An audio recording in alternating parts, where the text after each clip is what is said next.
as we begin this week of showing the seniors how much we appreciate them, how much we love them, how much we care for them. Thank you for all that you've done. Bless us now as we continue this service. In Jesus' name I pray. Amen. Our opening song will be number 511. I know whom I have believed. 511.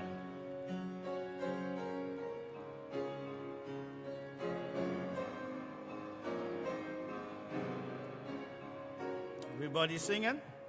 I know not why God's wondrous grace to me He had made known, nor why unworthy Christ in love redeemed me for His own.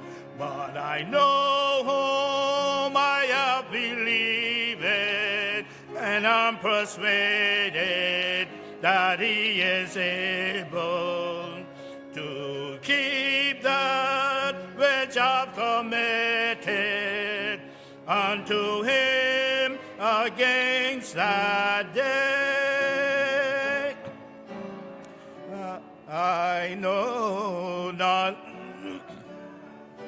ring faith to me He did impart, nor now believing His word wrought peace within my heart.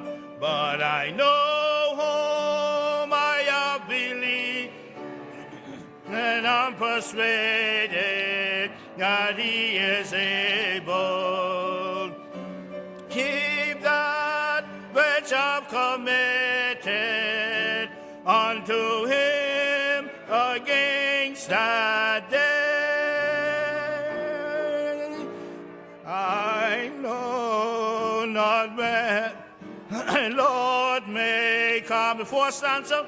I don't noonday fair, nor if I walk the wildwood or meet Him in the air. But I know whom I have believed, and I'm persuaded that He is able to keep that which I've committed unto Him against that day. And thank you so much. May God continue to bless us as we enjoy the rest of the service.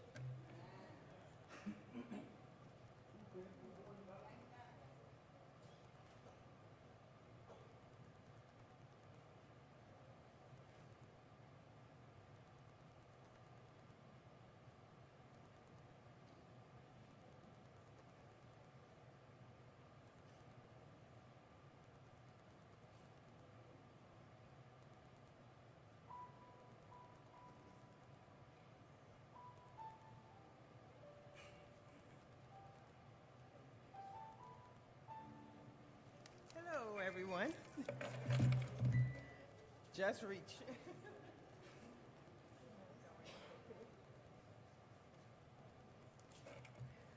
A welcome to each and every one of you. Welcome to Hillview Seniors Week 2026, Protecting Your Legacy Symposium. We are delighted to have you join us as we begin this special week of celebrating faith, service, and legacy. This afternoon, we will explore important topics surrounding health, wealth, peace of mind, estate planning, emergency preparedness, and fraud awareness, thereby equipping and empowering our seniors with practical knowledge to protect what they have built and preserve their legacy for generations to come. We warmly welcome our seniors, families, friends, and guests, and invite you to open your hearts and minds as we learn, share, and fellowship together. I declare Seniors Week 2026 officially open.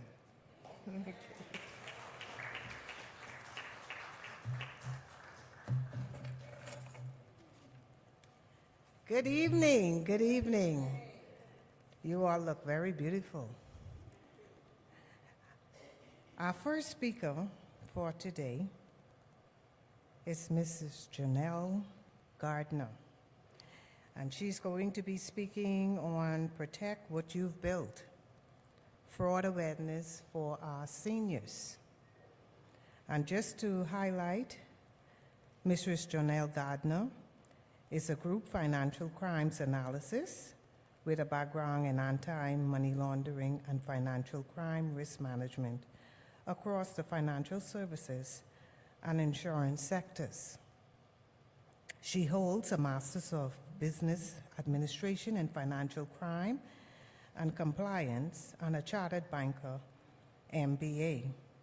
She's a certified fraud examiner, certified financial crimes investigator, and certified financial crimes specialist.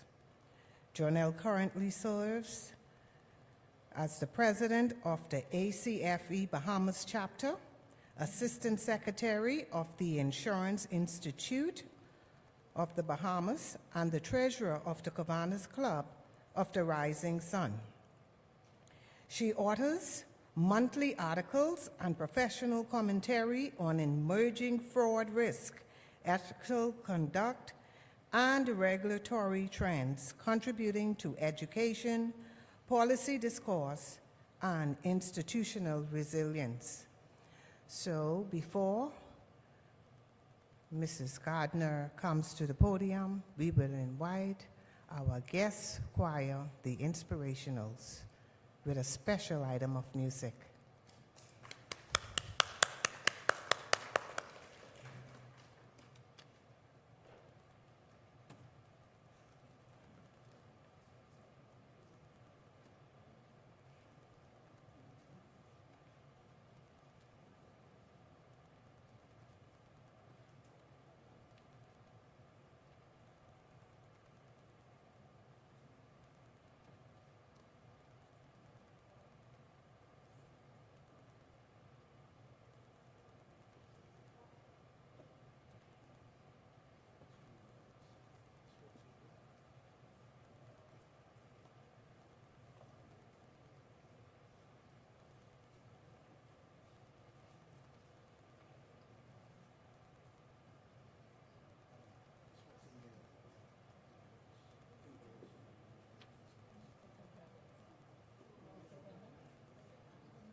Singing through it all, through it all, I've learned to trust in Jesus. I've learned to trust in God. Through it all, I've learned to depend upon His word. I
Good afternoon. I don't think it's on. There we go. Good afternoon. And thank you for today's invitation. I want to say that we can all agree that that was a very hard act to follow. Beautifully done. And thank you for the introduction. Again, my name is Janelle Gardner. I'm the current president of the Association of Certified Fraud Examiners, the Bahamas chapter. We are part of the largest anti-fraud organization. We have about 95,000 members globally, and locally we have around 100 members. And also a special thank you to one of our founding presidents, Mr. Ed Rame, very supportive, and he would have, I just want to thank him for including us in today's discussion. One of our mandates as an anti-fraud organization is to provide fraud awareness training and education such as today's presentation.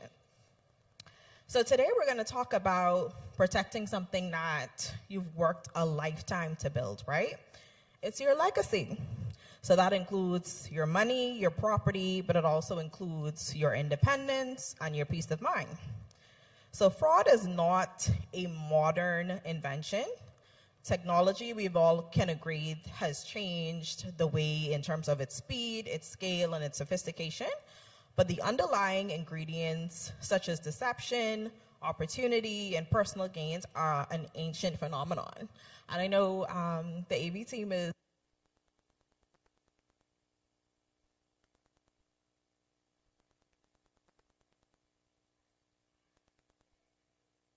terms of transitioning with the slides, so thank you. So understanding fraud. So fraud is considered as an intentional deception or misrepresentation designed to obtain an improper benefit or cause another person or an organization to suffer. So fraud didn't just begin with phishing emails, cryptocurrency, artificial intelligence, or even the advent of the internet. Fraud is as old as human trust. So, with that being said, can anybody, or do a show of hands, I want someone to participate because we're trying to be as interactive as possible, a show of hands of anyone that knows the story of Jacob and Esau and the birthright story. All right, that's a lot of hands, right? Anybody wants to participate in terms of saying just a brief summary of the birthright story? Anyone? Just a summary of how it happened. Oh, there we go. Okay. Oh, someone's coming with the mic.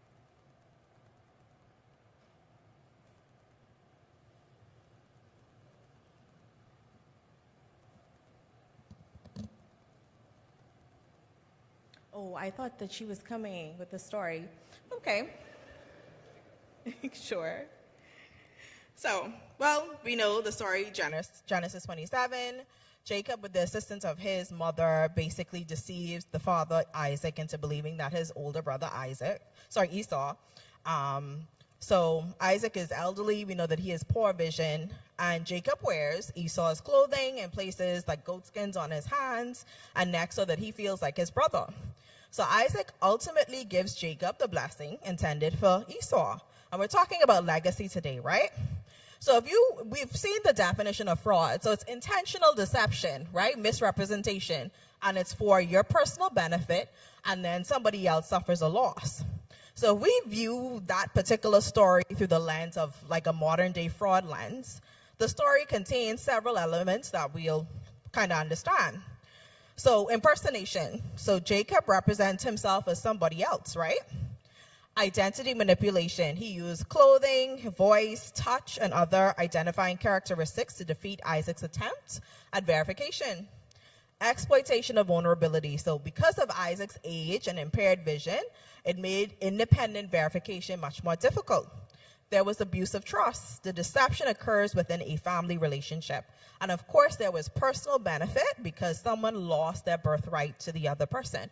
So again, fraud isn't this new phenomenon, with the internet, or when we talk about AI, it's not new. People have been deceiving others since the dawn of time. The major element as it relates to fraud is deception. So there's even a more modern account or moment for this particular story. So Isaac becomes suspicious, right? Rightfully so. And he essentially performs something that we would call like a two-factor authentication. He does a double check, right? So he said, man, your voice sounds like Jacob, but let me feel your hands. So the verification failed because Jacob had anticipated, he knew his daddy well enough to say, you know what? I may not sound like my brother, but because, my dad is not able to see, I will feel like my brother, right? So very accurate account in terms of deception, right? Not a new phenomenon when it comes to fraud. So fraud isn't new, but the tools have changed. So while the seminar is geared towards seniors, fraud can affect any one of us in here. So being a target does not mean that someone is foolish or careless. I want to be able to say that up front. Scammers are skilled at creating believable stories and strong emotions. So our purpose today is not to make anyone feel afraid of technology or distrust of people. It is to help us recognize the warning signs, right? Being able to slow down, verify what you're being presented with. And then, of course, speaking up when something does not feel right. So in short, you will hear fraud examples, and so you would hear fraud examiners always say, trust, but verify. So I'm going to say that throughout it. So what we're going to say, trust, but verify. Okay, so we're going to go to slide 3. So by the end of this session, I want each of us to be able to do 5 things. So that's understanding why seniors tend to be the most targeted, recognizing common scams and warning signs. These are common scams for the Bahamas. There are tons of fraud, but I wanted to center those that the elderly are faced with in the Bahamas. Know what to do before sending money or sharing information. Create a simple fraud protection program. And lastly, know how to act once fraud occurs. Sometimes it happens. You want to know what to do once that's happened. So slide 4. So why are seniors seen as high-value targets? What is our main purpose for being here, right? We want to protect the things that we've worked for. Some of us have been in the workforce 40, 50 years, right? I feel like 50 may be a bit much, but let's say 40 years. And you get your pension, you're getting your NIB, the bank account looks quite healthy, right?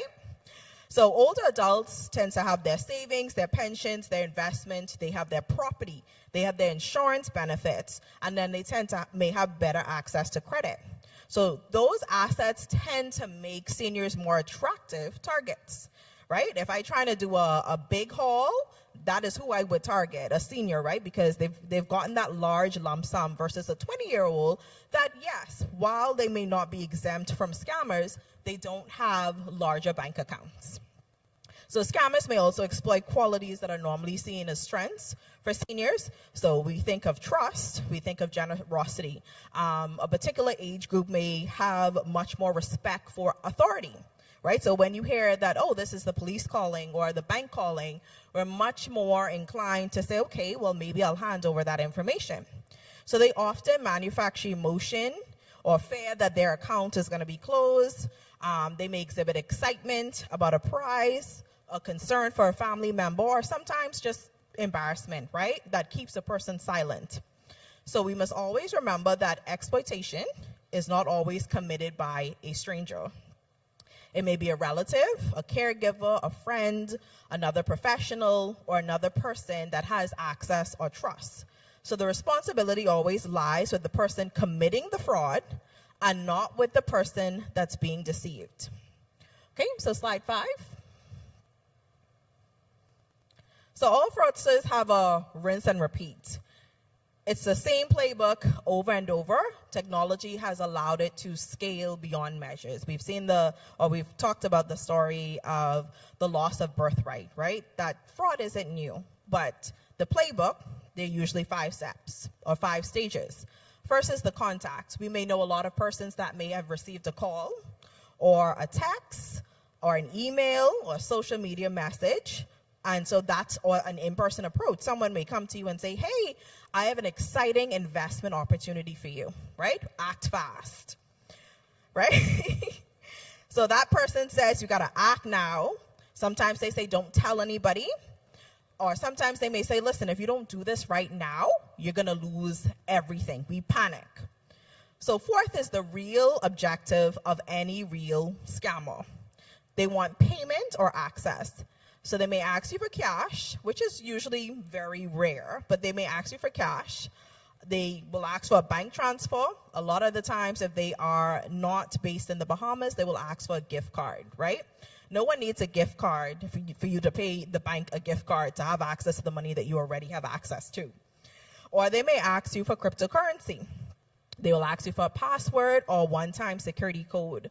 So the one-time security code is a second layer of protection. A lot of times we sign in with our password, and then the application will ask us, hey, I sent a one-time password to your phone or to your email. That is your second layer. And sometimes if they have access to your apps, they want access to that one-time password. So that's your second layer of protection. And again, the bank will never ask you for something that they already have access to, right? So finally, the last stage is they may disappear. Or in some cases of where I've seen, they've returned with another story. So if they thought that they got away and you were able to send them a gift card, they'll be like, thank you, that was so wonderful. I was able to do X, but can you send $200 more? I happen to need a little bit more. So they saw that you did it the first time. Sometimes they'll come back on a second occasion, especially when they have access to your email or you believe that this is a family member that's contacting you. So notice that the story can change, but the structure stays the same. So we can interrupt the entire process by doing 4 things. I'm going to elaborate a little bit on that, and it's one of the things that we promote the most when it comes to avoiding being scammed. So the first thing we want to do is to pause. Is the question that they're asking, does it make sense? So you want to say to yourself, this is a bank calling. They're telling you that there's fraudulent activity on your account. Oh, can you get your credit card number? Or can you give me the number that's on the back and the expiration date? There's no reason for a bank that you bank to ask you those questions. They already have access to your accounts. So it's just taking the time. And I tend to tell persons 2 things can happen. If the bank is legitimately calling you, right, and they're telling you that there's fraudulent activity on your account, that fraud has already occurred. They're just letting you know that this is what's happening. More than likely, they would have already put a stop or freeze on your account. So pause.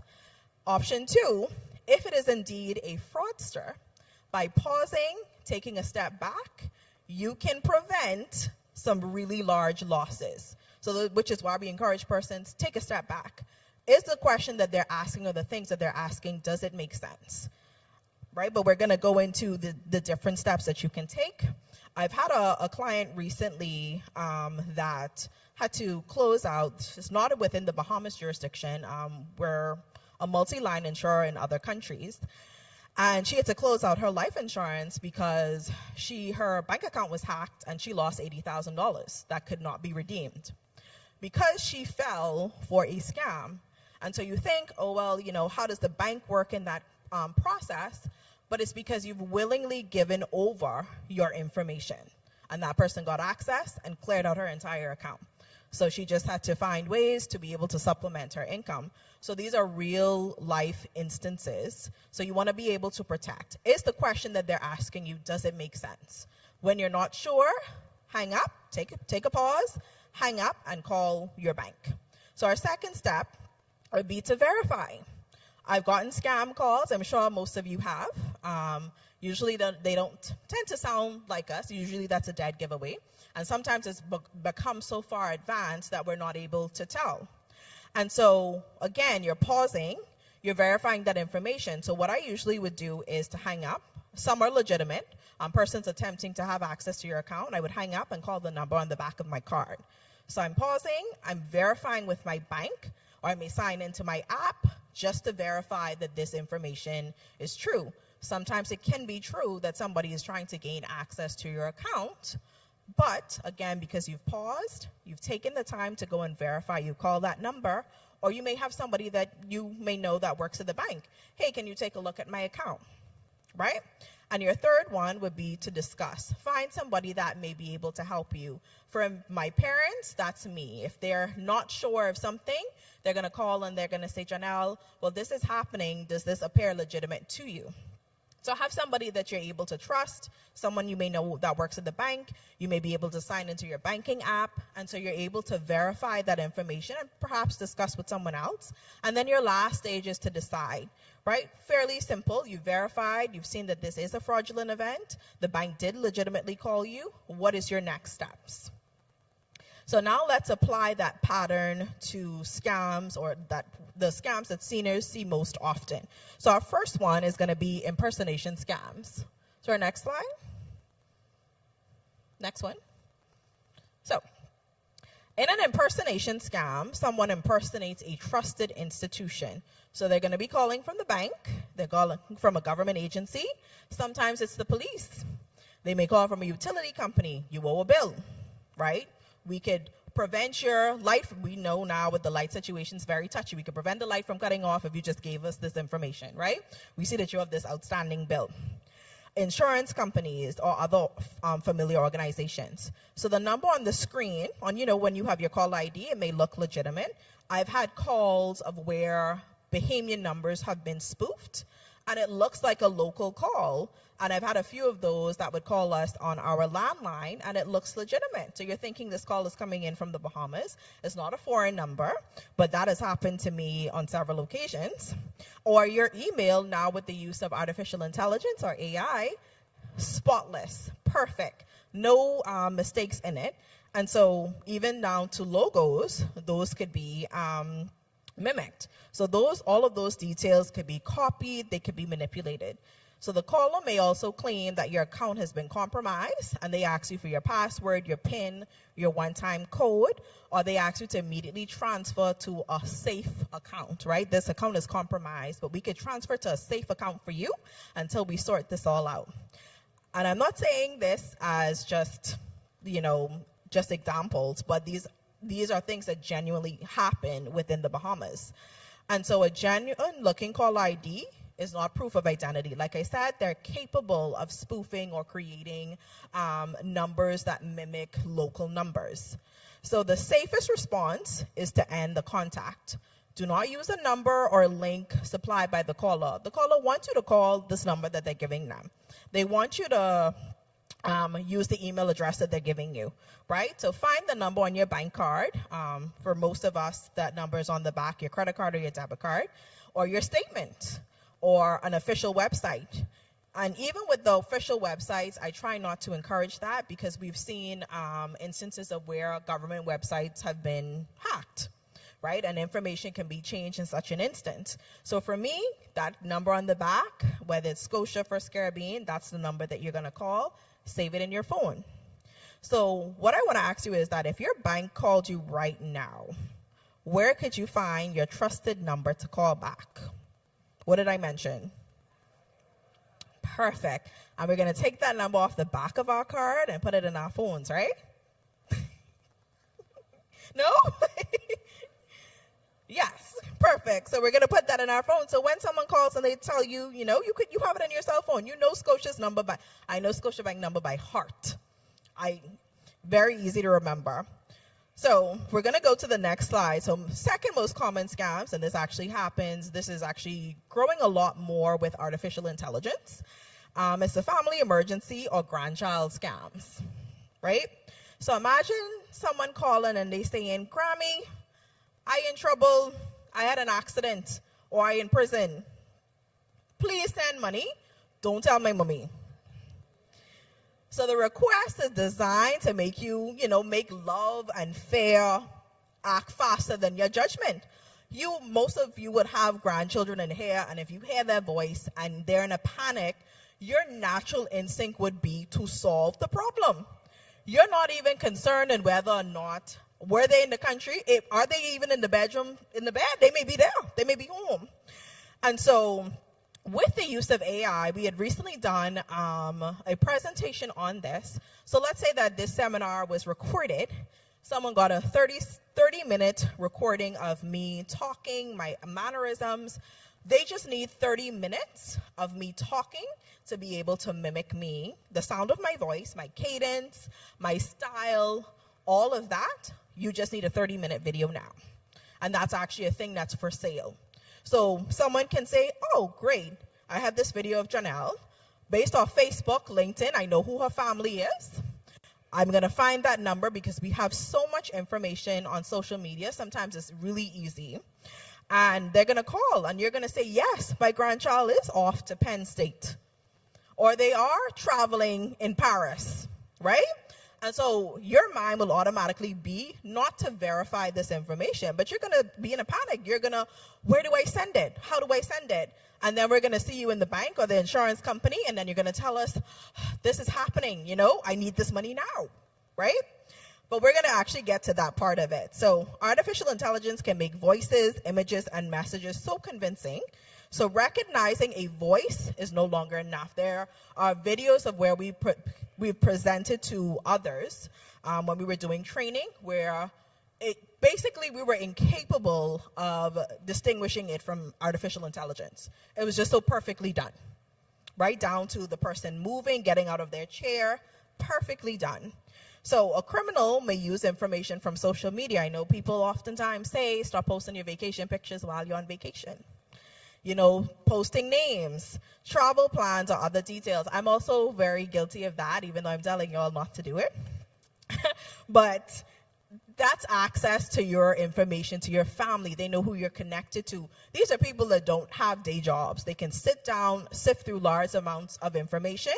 And one of the projects that I had persons do in a last presentation was just type your name into Google and put Bahamas. You would see the amount of information. One of the things that they're considering banning perhaps is like obituary information, because you're able to link so many family members' information. That's how I'm able to track people down, right? It's something that we publish. We don't think about it, but it's so much information out there. So do not send money immediately. Call the relative using the number already saved in your phone, or contact another family member. One of the other things that we would want you to do is to create a family safe word. I know that sounds a little crazy. So a safe word, right? So let's say that your grandchild calls you, they're in a panic, this is happening. You're saying, this doesn't really make any sense. So you ask them, what's the family safe word? Only your family will know what that word is. You're trying to protect what you have, right? We don't want persons to panic. If it is legitimate, it takes them 2 seconds to answer. If not, you'll just probably hear a click, right?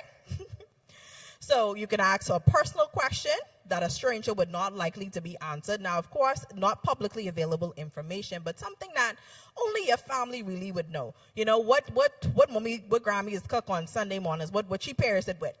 Right? Sometimes only family members would know that. But remember that public social media information may also reveal common facts, so you don't want to put that there. So before you leave today, I want to encourage you to choose a word from, take from this session. It should not be something that's posted often or easily guessed. So we're going to go on to our next slide, romance and friendship scams. So this is actually behind investment scams. This is the second largest growing scam in the Bahamas. And I'm talking hundreds of thousands of dollars lost because people are going into the banks, they're surrendering policies because someone, their friend that they met on Facebook needs some money. So this is a real thing that's happening. So romance scams in the Bahamas involve online fraudsters who build fake romantic or friendly relationships via social media, dating apps, text messages, or to steal money. So like I said, next to investment scams, this is the largest from a monetary standpoint affecting our senior community. So romance and friendship scams are in it for the long haul. They play in the long game. This ain't I'm going to send a link and hope you click it. I am going to find you in one of those group chats on WhatsApp, right? Or on one of those Facebook groups because there's a connection to this person. And they're in it for the long haul. These are usually over weeks and months. So a person offers attention, they offer spiritual connections, companionship, friendship. So once trust is established, all of a sudden, you're talking to this person, they know your family, they know your Grammy middle name, they know what school you went to, they know the names of your daughters or your sons. You know this person, right? You've never met them in person, but you know this person and they know you because they're your friend, right? And then all of a sudden they say, there's an emergency. There's some medical cost. There's some travel expense. Girl, I really want to come and visit you in the Bahamas, but I just don't have it. Right? So you send the money. You say, great, my friend, she's coming over from the UK. She's coming to visit me. I'm sending her a ticket because this is my best friend. And they never arrive because something at the border stops them. Customs stops them. Oh, they woke up late. And I'm telling you real stories. And they're not able to make it here. And they're very disappointed. And something came up. So you're then sending them additional money because this is your friend from online. They want to come over to the Bahamas. And so this is actually perpetuated. People keep sending money. They keep sending it. They keep sending it. So a lot of banks will also tell you that this is, like I said, one of the fastest growing scams in the Bahamas, right? And so watch for repeated reasons. The person cannot meet. They can't video call. Like in this day and age, someone cannot video call. Really think about that. So their requests for secrecy, like, oh, I'm not ready to meet your family. I'm not ready to do this. Just keep us a secret until. They request gift cards, cryptocurrency, or sometimes access to your accounts because we've had 1 or 2 instances of that. So the amount may begin small and usually it increases over time. And this is one of the most difficult schemes simply because we've done an elder fraud seminar.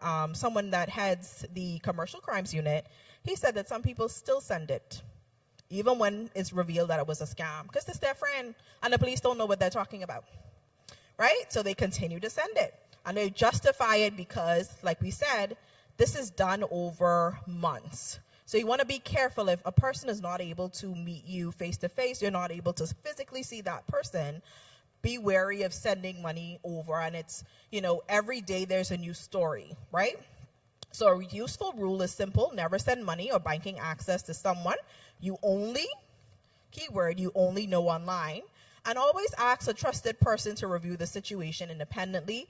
And nothing should ever be so terrible that it needs to be a secret. So you could probably run it by someone. Hey, I met this person online. We've been talking for a few months. They're my friend. They want to come over. What are your thoughts on this situation? And someone independently reviewing it may say, no, this seems like a scam. So we're going to go to our next slide. So this is the investment and guaranteed return scams. Whew, this is a big one. So investment fraud often combines confidence, urgency, and social proof, right? Oh, see my seat here, see how much money I'm making. The promoter may promise high returns with little or no risk. And I don't know anything in life, even salvation, it's free, and that still come with carrying your cross, right? So and they often will tell you that there's only a few spaces remaining. There's always only a few, right? And you got to act fast, or you have to encourage your friends to recruit. And I will tell you one thing. If I have to go and recruit additional people, something is not sustainable. It doesn't sound right. So you want to be able to, if someone comes to you, I'm not saying that these things cannot be legitimate. So this presentation isn't about building distrust. It is about having the tools to ask the right questions. We're going to question everything. So you're going to say, hey, how does this investment make money? That person should be able to explain that to you. And if it requires 70 of us, no. Repeat after me, no.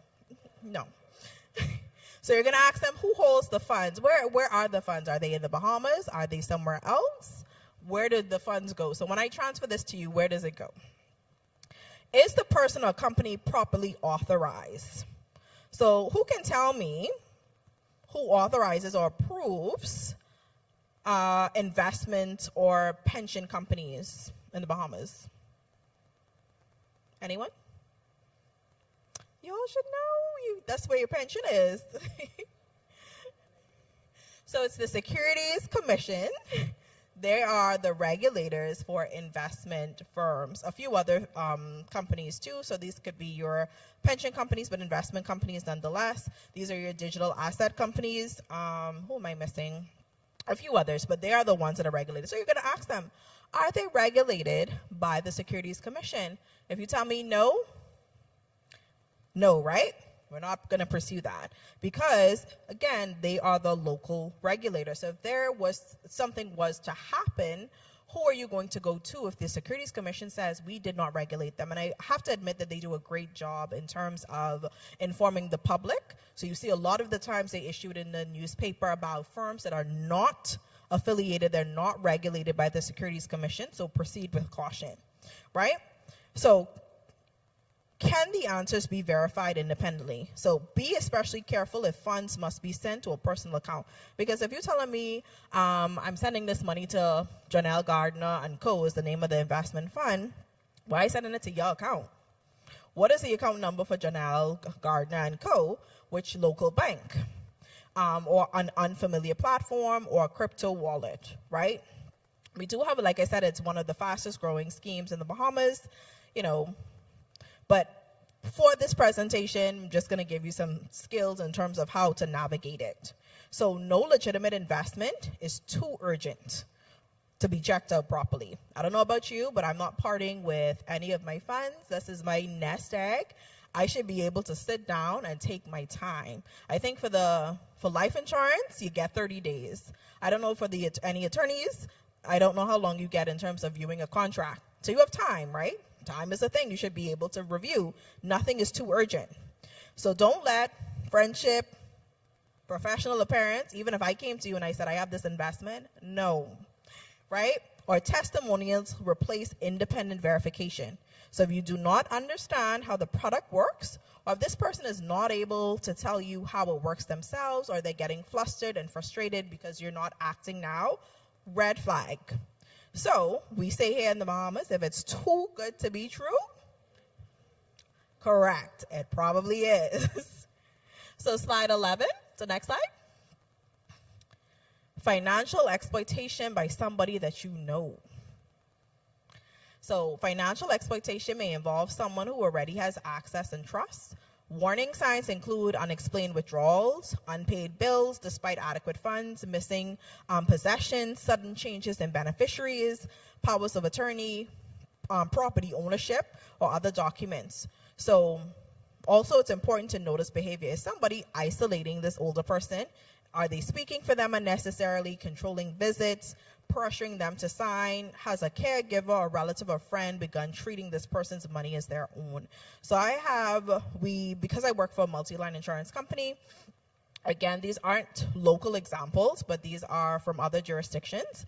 I had request must be approved by compliance. And so what came to me was a 90-year-old was requesting $100,000 from her life insurance. So I said, okay, shut everything down. Shut it down. Why does a 90-year-old need $100,000, right? What are you doing with that? So we then began, okay, I asked the administrator, okay, was she there with anybody? Was anybody accompanying her? What were her faculties? Does she appear to be clear? She knows what she wants. She's coherent. She's all of these other things. And so, yes, it was legitimate. She was getting older and she did want to distribute, get some things in order. So through our investigations, it was legitimate. But as a financial crime analyst, that's part of our job. Those two things aren't really common to hear a 90-year-old asking for $100,000. In my mind, what are you doing with that money? But through further investigation, it was revealed that it was legitimate. But it's a part of our job to ensure that we are protecting persons from, $100,000 is a lot, right? We want to ensure that this person knows exactly what they were doing. So she was called back in. She was able to explain and all of that. We did some additional due diligence and everything was okay. But to me, it indicated a red flag at first, and those are things that we need to investigate. We also had a very local example, right? We know of someone that was a caregiver taking up residence in somebody else's home, and titles were passed. So again, these are real examples of exploitation.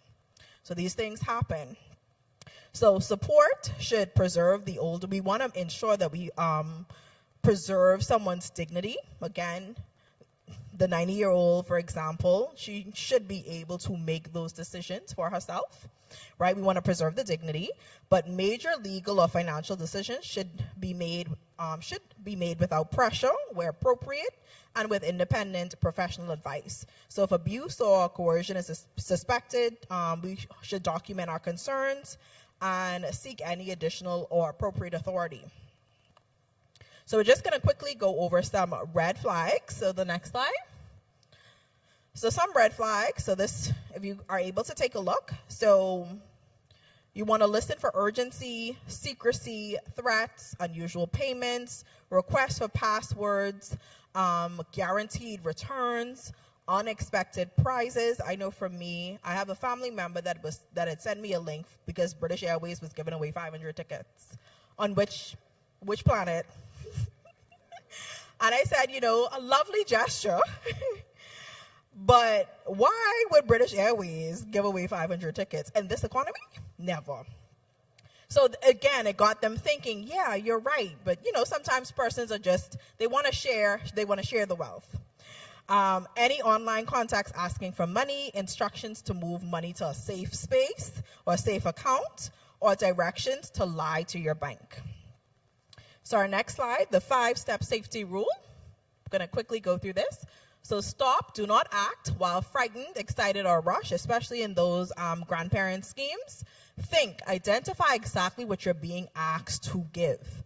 Verify, contact the person or the organization independently. Remember that 10 or 20 seconds that you're going to take to hang up the phone and call the bank could mean the difference between your whole legacy being gone, right? Everything in your account. Talk, consult someone you trust. Like I said, for my parents, that's me. They would give me a call, usually in a panic, but they'll call me nonetheless and say, what do you think of this? Report, so report suspicious fraud promptly. We do live in a culture of where, secrecy, we don't want people to know that we've been scammed or there was an attempt, but it's important for us to get that information so that somebody else does not suffer. Right? We want to be able to report it to the police. They know the type of profile and the information. So don't keep it to yourself. Anybody at any point in time can be scammed. So it's not personal to you, but give that information. So a legitimate organization should allow you time to verify. If Scotia is shouting at me and telling me that I need to hurry up, that's a red flag. I should be able to say, hey, I'm going to give you a call back. And they should be able to say, that's fine. So you want to keep your devices updated. Remember to use your screen lock. Avoid leaving your financial documents just willy-nilly for everybody. Review bank and credit card activity regularly. I know for me, I have my alerts that come up for money that goes out and money that comes in. One makes me way more excited, right? So enable transaction alerts where available, and ensure your credit and debit cards never leave your site. A lot of the times we go to restaurants, we give the server our card, we think nothing of it, and they come back and, you get your stuff. But a lot of the times they take pictures of your cards. We've had an instance of where someone through a drive-through, they gave their card, the person had their phone recording, like the camera flipped, and so they just ran the card like this. And they did it with several people. Do not let that get out of your sight. That, again, is your legacy. Make sure that if somebody's asking for your credit card and you're making a payment, I am watching you while you do it. So these habits do not make fraud impossible, but they reduce the opportunity and help us notice problems quickly. So if technology feels uncomfortable, and I know sometimes it does, you just ask a trusted person to help you set up while you remain present, of course. And I always encourage institutions to ensure that there's a senior tech training where you're able to go through properly the apps on your phone, banking access, those types of things, so that we're a bit more comfortable with technology. As I said in the beginning, fraud has been around since forever. It's just that technology is rapidly changing, and we have to be able to keep up with the criminals, right? Okay, so slide 15. So we just want to be able to protect your money. So set reasonable daily payment and transfer limits if you're able to. So for instance, I know Scotiabank, I do not work for Scotia, but That is what I'm most familiar with. They allow you to set the amount of transaction, the total amount that can be debited from your account. Activate alerts for withdrawals and transfers. Never make financial decisions under pressure. Ask a trusted person to review. Make sure you keep your financial and legal records secure. And then discuss estate planning and power of attorney. I know that's going to be discussed a little later today. So, next slide, because we're about to wrap up. So, Family Safety Network. Ask for a second opinion, right? Like I said, for me, for my parents, they'll just ask and they're like, hey, what are your thoughts on this? We should all be able to have a trusted individual that we're able to explain the scenario to them.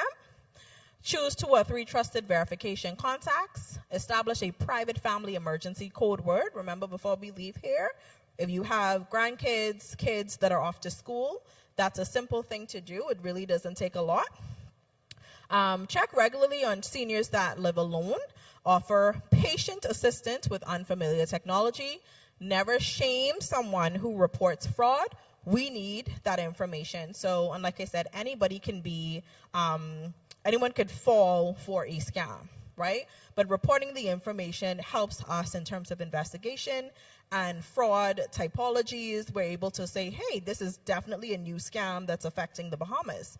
Fast, compassionate support may prevent additional losses. Okay, next slide. So what happens if you've already paid or shared the information? So act immediately. Contact your bank, your card issuer, your financial institution, and state clearly to them that fraud has occurred. Ask whether the payments can be stopped, recalled, disputed, and whether the affected accounts should be replaced. Like I said, in some instances, sometimes because you've voluntarily given over your credit card information, a lot of us don't know that when we give our PIN to other persons, the bank actually is no longer liable because you're not supposed to give out your PIN. Or if you've willingly given over information, sometimes it may not necessarily be covered, but those are still questions that you will ask. So also be alert for recovery scams. So after a loss, sometimes persons will promise that, oh, well, we can recover your money for an upfront fee. Do not fall for that. This still has to go through an investigation with your bank.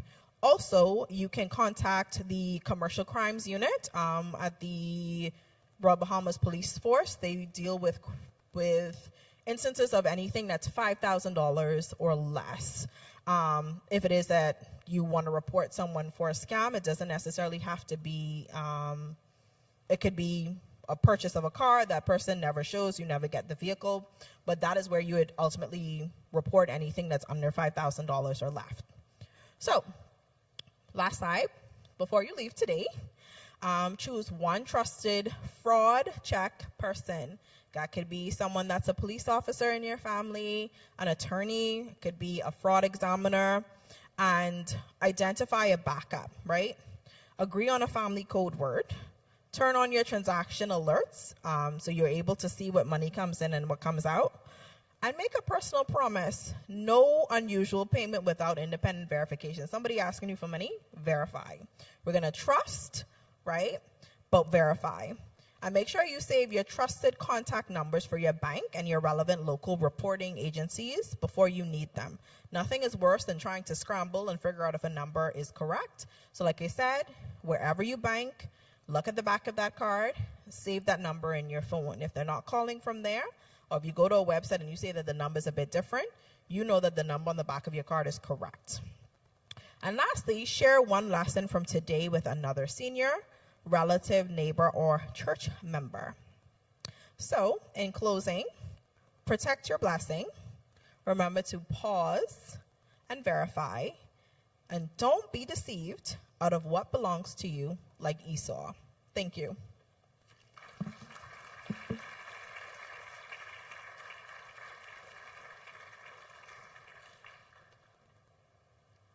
What an excellent presentation. That was well done. And the information is, on point. I have to, thank you, Hillview. I gotta segment that and share that with the 11,000 people on my WhatsApp news channel. And I'm sure I'm going to have to do the same for the other two presentations as well. Thank you once again. Okay. We have to move on quickly because time is of the essence. But I just wanted to mention to you, did any of you know that the government of the Bahamas presently has a bill on the table, the Older Persons' Rights, Protection, and Care Bill 2026? They are now asking persons to have a look at it, and if you have any information that you would like to add to give advice or to share, feel free to contact the minister, or you can just email the Permanent Secretary, Colin Higgs, at bahamas.gov.bs. If you need that email address, you can always check with me. I'm not going to go into it, but I think it would be something that all of us can make a contribution to. Our second speaker for today is Tanya R. Hanna. She is a partner at Graham Thompson, one of the Bahamas' leading law firms, where she specializes in trust and estate planning for institutional and individual clients, both locally and internationally. She also practices in corporate and commercial law. A graduate of the University of the West Indies, Tanya was called to the Bahamas Bar in 1993 and joined Graham Thompson in 1996 after serving with the Attorney General's Chambers. She is a former chairperson of STEP Bahamas and has been recognized internationally as a leading attorney in her area of expertise. Tanya is committed to integrity, excellence, and advancing the financial services industry locally and regionally. A member of the Centerville Seventh-day Adventist Church, she is married to Valentino A. Hanna, and they have two children, Valentino Antonio II and Ashley. Before she comes to speak, we'd like to get another selection. We're going to hear another selection from the Inspirational Choir.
Thank you very much, Inspirational Choir. I really enjoyed that rendition. Make it somehow. I just want to say good afternoon to everyone, brothers and sisters. Happy Seniors Week. I think this is a wonderful program that D'Amica and her team have put on for Hillview Church. And hopefully more churches in the conference follow suit. You probably should have invited everybody from the other churches, but I think it's really very good. And I know that you will benefit from this week of activities and the information today, and I hope you apply it. Thank you, D'Amica, for inviting me to speak on this important issue. Let me ask you, before I ask you the question, I just wanted to say that I thank Janelle Gardner. It's so interesting that some of the information really overlaps, you know, and because I was sitting there, we've had situations recently where you would have someone calling to give you instructions on behalf of, I'm giving instructions. I remember something recently. I'm giving instructions on behalf of my my mother-in-law, right? And so I said, okay, my mother-in-law, she's 93 years old. And the person they're in the States, the person has property in the Bahamas, and then you send an engagement letter to them, you realize the signature, something looks a little off. You say, could you send their passport, please, so we can compare the signatures? The signature is off. And so then you become alerted to the fact that, okay, now we need to get on a video call. So we actually see this lady, we start interviewing her, asking her questions to see whether or not she has capacity, mental capacity. In this particular instance, even though she was 93 years old, she was very alert. But it just alerts you to the fact that people can scam. They start to scam older people in that way as well. When on the money side, and of course on the property side when they're dealing with lawyers. Yes, so I was saying, let me ask you one question. If the Lord were to call you home tonight, would your family know exactly what you wanted them to have? I mean, that's a legitimate question. How many of us, can you raise your hand and say they would know where to find your important papers, your financial documents, where those things are kept in the house? Would this information be in writing in a way that can't be refuted? I mean, it's a serious question to sit back and think about, particularly when you're a vulnerable person. Estate planning is not about dying or expecting to die. I know over the years when you talk to people about wills, for example, they immediately say, I'm not doing any will now. That means if I do a will now, then next week I'll probably die, right? Which is really not so at all. And the good thing about a will, just to tell you this up front, is that I can do a will today, and I have a lady, a client of mine, I can tell you she has done in the maybe 4 or 5 years, 5 years I've been doing work for her. Every year she would come to me and do a will, right? Or sometimes in the year she would say, I'm going to do a codicil, it's like an amendment to the will. So I'm going to do it because one of the children would get on her nerves, right? Or there would be something else going on, and she's like, you know what, Tanya, I'm going to do a will. And in fact, just last week, this past week, she wrote to me, she said, you know, she sent me a clip from something she must have got online, and she said, you know, I'm worrying about whether or not I should have a trust, right? Should I do a will? Should I just leave my will in place? Now, I've talked to her about this like a lot of times, right? So I said to her, I just want to remind you that if you actually try to transfer your property into a trust now, you're going to get hit with VAT. And so she has a lot of shares in land holding companies, right? So if you transfer into a trust now, you're going to get hit with VAT. Now, if you have cash or you have securities or other things, you can transfer that into a trust and VAT will not apply. So I just sent her a little note back just saying, please don't worry. The position is still the same. I think they're going to make some amendments to the law. As soon as they do, I will let you know, and then we can revisit the whole trust issue. So she said, Tanya, I just needed that reminder, right? And then I think she was okay for that. And you know, like I said, estate planning is not about expecting to die. The greatest inheritance that you can leave is not money and things. It's actually peace of mind, clarity, all right? And you know, if I had a Bible and I held up the Bible, I tore out the pages and I mixed it up and did it all around, right? The substance of the Bible is still there. You know, you mix it up, the substance of the Bible is there, but it's harder to get to the truth, right? Because you got to put the pages back together again. And so that's kind of like what happens if you don't have an estate plan at all, or your estate plan is ineffective. And nobody wants to spend their life, you know, working hard. We all work hard. Our parents worked hard, and buying a house, property, a car. Some of us have businesses, only for it to get whittled away. And a lot of times it ends up with lawyers, right? And so what you want to do is you want to make sure that you have a proper estate plan. When you talk about legacy, you know, it's so important that you want to leave a legacy of love, kindness, a good name, generosity, something for our children and grandchildren to make their lives easier than ours was, and something for the church to carry on its work, a legacy of care, proper planning, organization, like I said, reconciliation and peace. And you can't do that. You hear it all the time in the news where people don't have proper estate planning and the children and the family are fighting like cats and dogs. And so you don't want to leave a legacy of confusion, conflict, contention, and loss. And I remember there was a client of mine, when we were talking about her father's estate plan, he had prepared his will. He'd married a younger woman. So the client that was talking to me, she was actually older than the woman that her father had married. And when he died, I think in his will, what was said to her was, listen, he was really trying to bring you all together, right? Because of the way that he structured things, so that they would share certain things, and instead of maybe leaving the property separately, leave it to them jointly.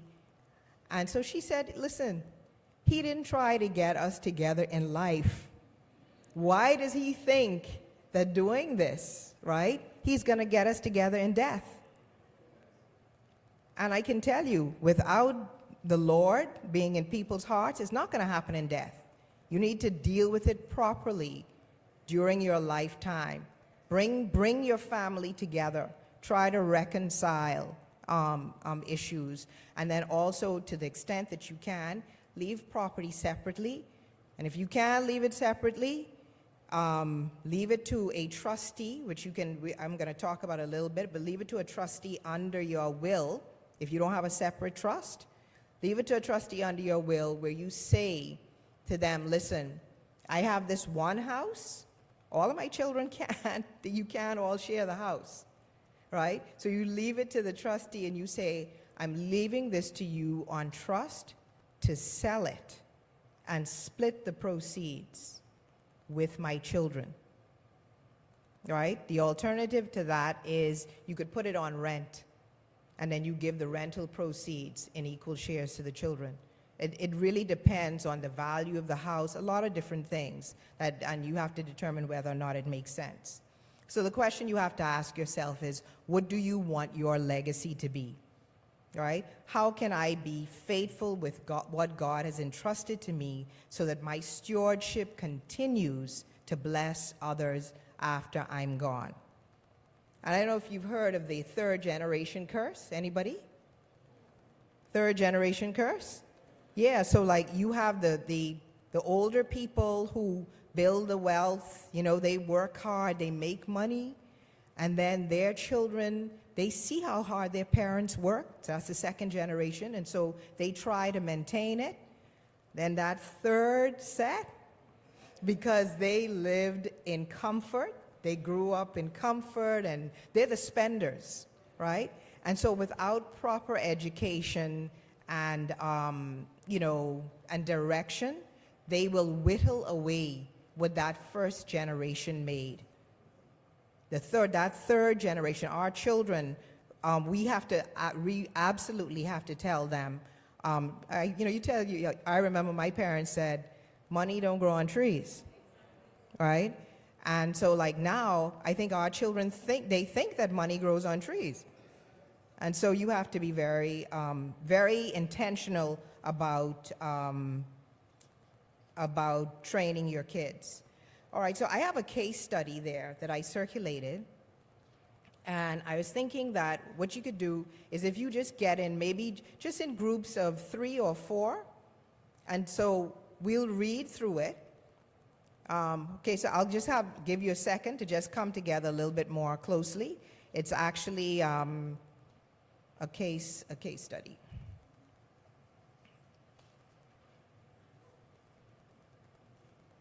I don't know if everybody, Kamala, you don't have one? All right, I had printed 50, I'm sorry, so maybe some people who have 2 in amongst them can give to somebody who doesn't have, so that you can have a couple people come together.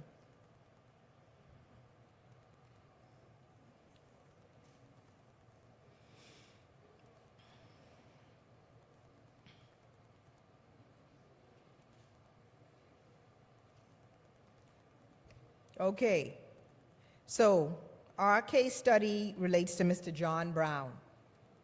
I know that's a common name. I'm sure that there are a couple of people out there with the name John Brown, but it's not anybody we know. It's not anybody we know.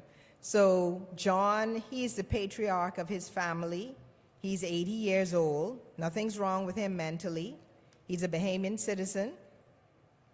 He has health challenges. He's going to have a heart operation in about 3 months. His main source of income is rental properties throughout Nassau. Now, in addition to the rental properties, he has some other properties here in Nassau and on the family islands. Now, his house, the house that he lives in with his wife, he owns jointly with her.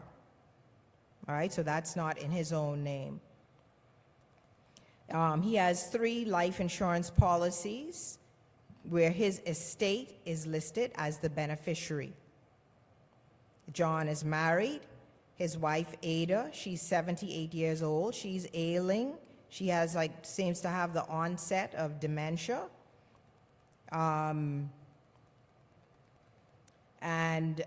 She was never involved in any sort of business or affairs that her husband was involved with. The husband was always supported, was certainly in the later years of his life, by his daughter, Chloe. And Chloe she's smart, she's devoted, she's stable, she helps her father in business matters and in the management of the rental assets. That's her only source of income. And Chloe has no husband, she's divorced, but she has a controlling boyfriend. She has a teenage daughter who is 17 years old from her previous marriage,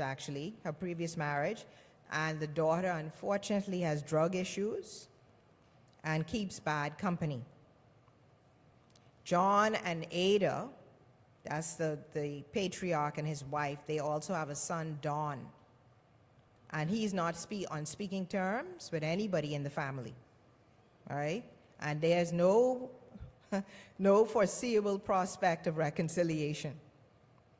Don is successful in his own right, and he's a lawyer. He's married with no children, but in the middle of a nasty divorce with his wife, who is making big demands. Anybody has any thoughts on how we should deal with this? But guess what? He has no estate planning. Everything is in his own name for John. So, I mean, what's one thing you think that could happen? Huh? She says Don is the winner, right? Don is the son. Anybody? If you speak amongst yourselves, what do you think? I'm going to give you 1 minute. 1 minute to just think about what you think when you look at that. What are the things that you think? Some of it you won't know about, so I'll tell you about. But what do you think?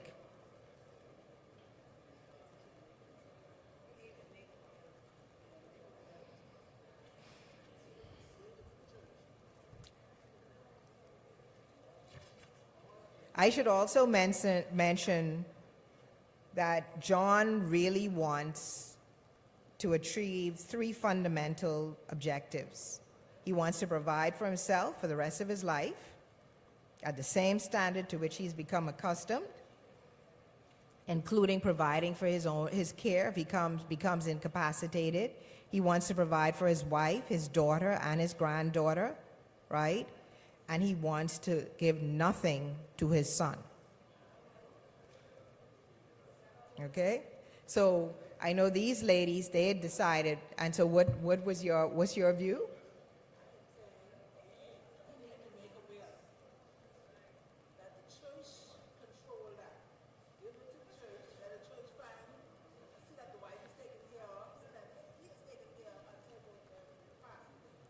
Okay, so this lady's view is that he should make a will and leave everything to the church. Now I think, what she's saying though, what I think she's saying is leave it to the church as trustee. And then the church will determine how the wife and the daughter and the granddaughter, the church will do that. You know, that's not very far off, right? Because if you leave it to the church,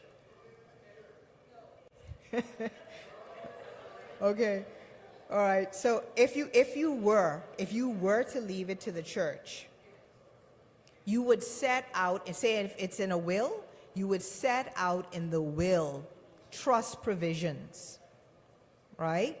So what that means is that the will doesn't become effective, as you know, until your death, all right? So if it's in there, once you die, The will is probated, it goes through probate, and then the assets and the property is vested in the church, right? Or whoever the representative of the church is. And once that happens, you have in your will what the church should do. So they don't just get it and say, oh, we do whatever we feel like with it, all right? You set out in the will that my wife is to be taken care of for her lifetime. She's supposed to get this or get that, right? My daughter is supposed to get something in maybe in tranches of money, right? So she doesn't get a big lump sum for the controlling boyfriend to just kind of take away from her. And the granddaughter, who is on drugs and the rest of it, right? What you do is you provide for her to go to school, her education, you try and get her into Sandilands to get sorted out, right? And then once that's done, she gets money incrementally, right? Or in tranches until she attains the age of majority or shows that she is not under, some sort of negative influence.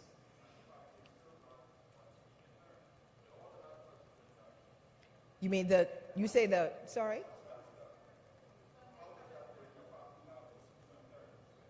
You mean with Dawn?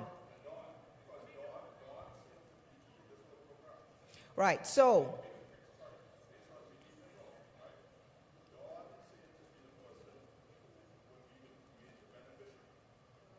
only if you don't have a will. Well, I mean, the reconciliation part is certainly important, but if you have a will, Dawn can be excluded. And as you all may know, even with since 2001, before that, the old what they used to call primogeniture rules applied, where the oldest son was entitled to the estate. And if that oldest son could have been a demon from hell, and he would still be the person who was entitled if you did not have a will. So the way that it works now is that even if you don't have a will, you leave your husband or your wife. Your husband or the spouse gets 1/2 of the estate, and if you have children, they get the other half in equal shares. That's the way it works now. So there's no distinction between men and women anymore in terms of estate planning. Okay, I don't know if anybody else had a comment in relation to what their thoughts were. But the thing with Dawn, my brother in the back there, is if they prepare a will, Dawn will be out of it. Now, if they don't have a will, Dawn basically shares equally with his sister Chloe. And that's clearly not what John really wants to see happen.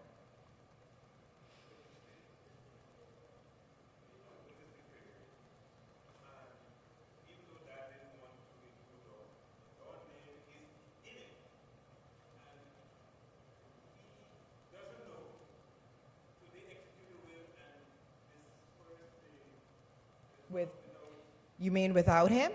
Yeah, absolutely. So, absolutely. For him? No, well, he was never intended to get anything. John doesn't want him to benefit, right?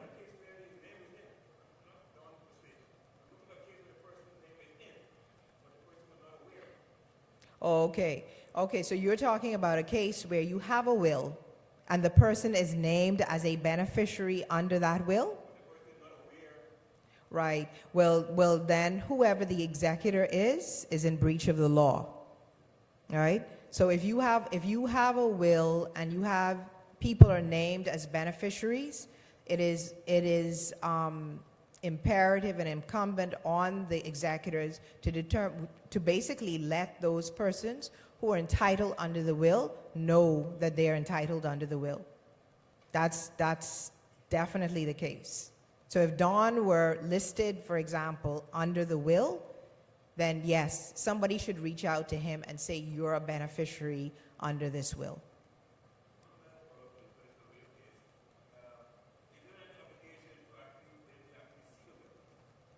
He can see the will. He can see the will. Persons who are beneficiaries of a will can see a will.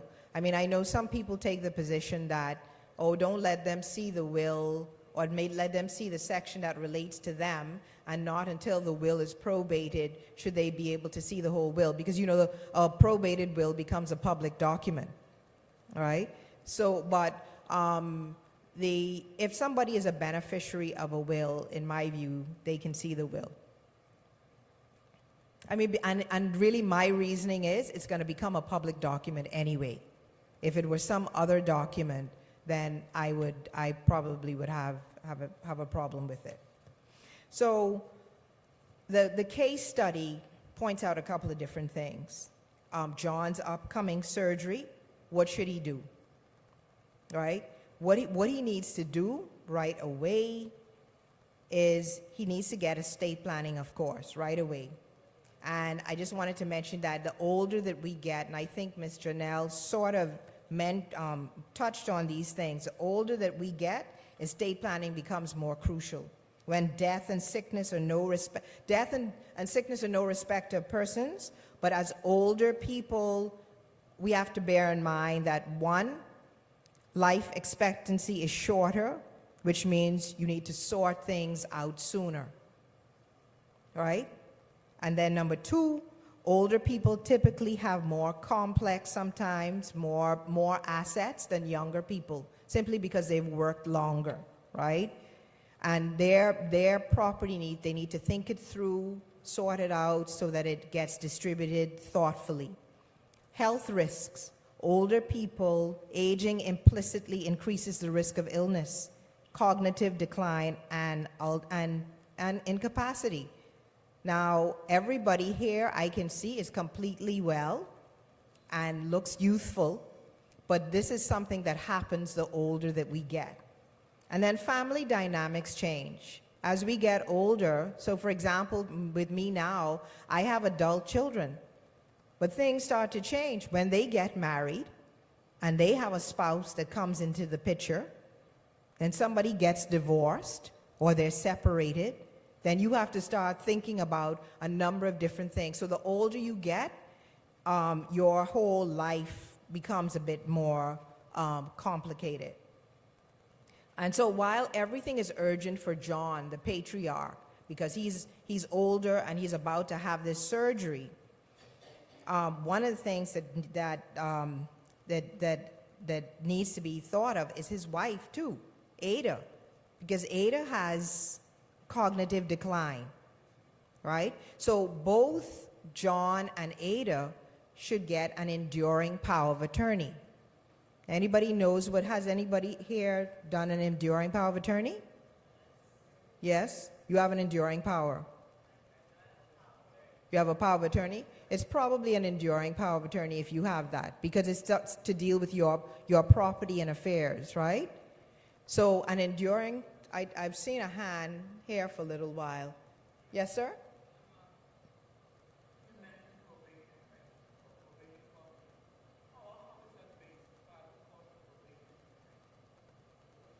What is the cost of probate?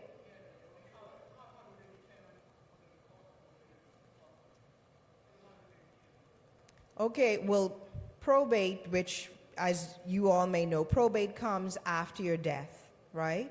So once you've died, then the will goes to the court to be probated. And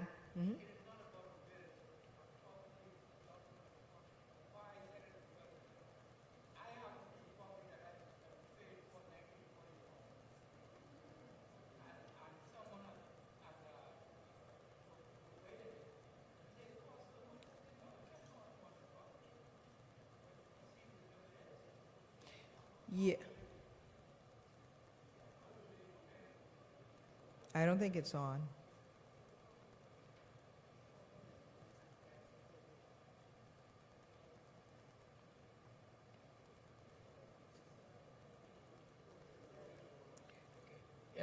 Hello. Right. What I was saying is, right, based on the cost of the probation, how do they determine what it should cost to probate a piece of property? Yeah, what happens is this, right? So when you go to send the documents to be probated, there's a standard fee. Cost. There's a standard cost. Now, Yes. up until very recently, the most that you would pay to the registry would be $800. Now, that has gone up. It's like they have a scale now. If the value of the estate is over a certain amount, it could be as high as $5,000, right? Right. But what probably has happened, sir, is that if you have been, the other thing that happens sometimes in law firms is that the property will either be, the cost to you will either be based on the value of the property Right. or on time spent. Okay. So even though the property may say be valued at, let's say, $50,000, right, or less, if they have been working on it for years, Right. what may happen is that they may charge you based on time spent. Okay, why I asked the question because I am experiencing that now. A piece of property that my daughter asked me about, and I gave her the papers, and she came back and said that it has to be probated. I said, well, that's no problem. You don't have to buy it, so probation was your problem. But it seems as that the probation costs more than the property. Like I said, this property was bought in 1940. No, but hold on. This is your property? You're talking about your own property or property you inherited? Oh, now that's the difference. I inherited this property. Because then, in 1941, that ain't me, right?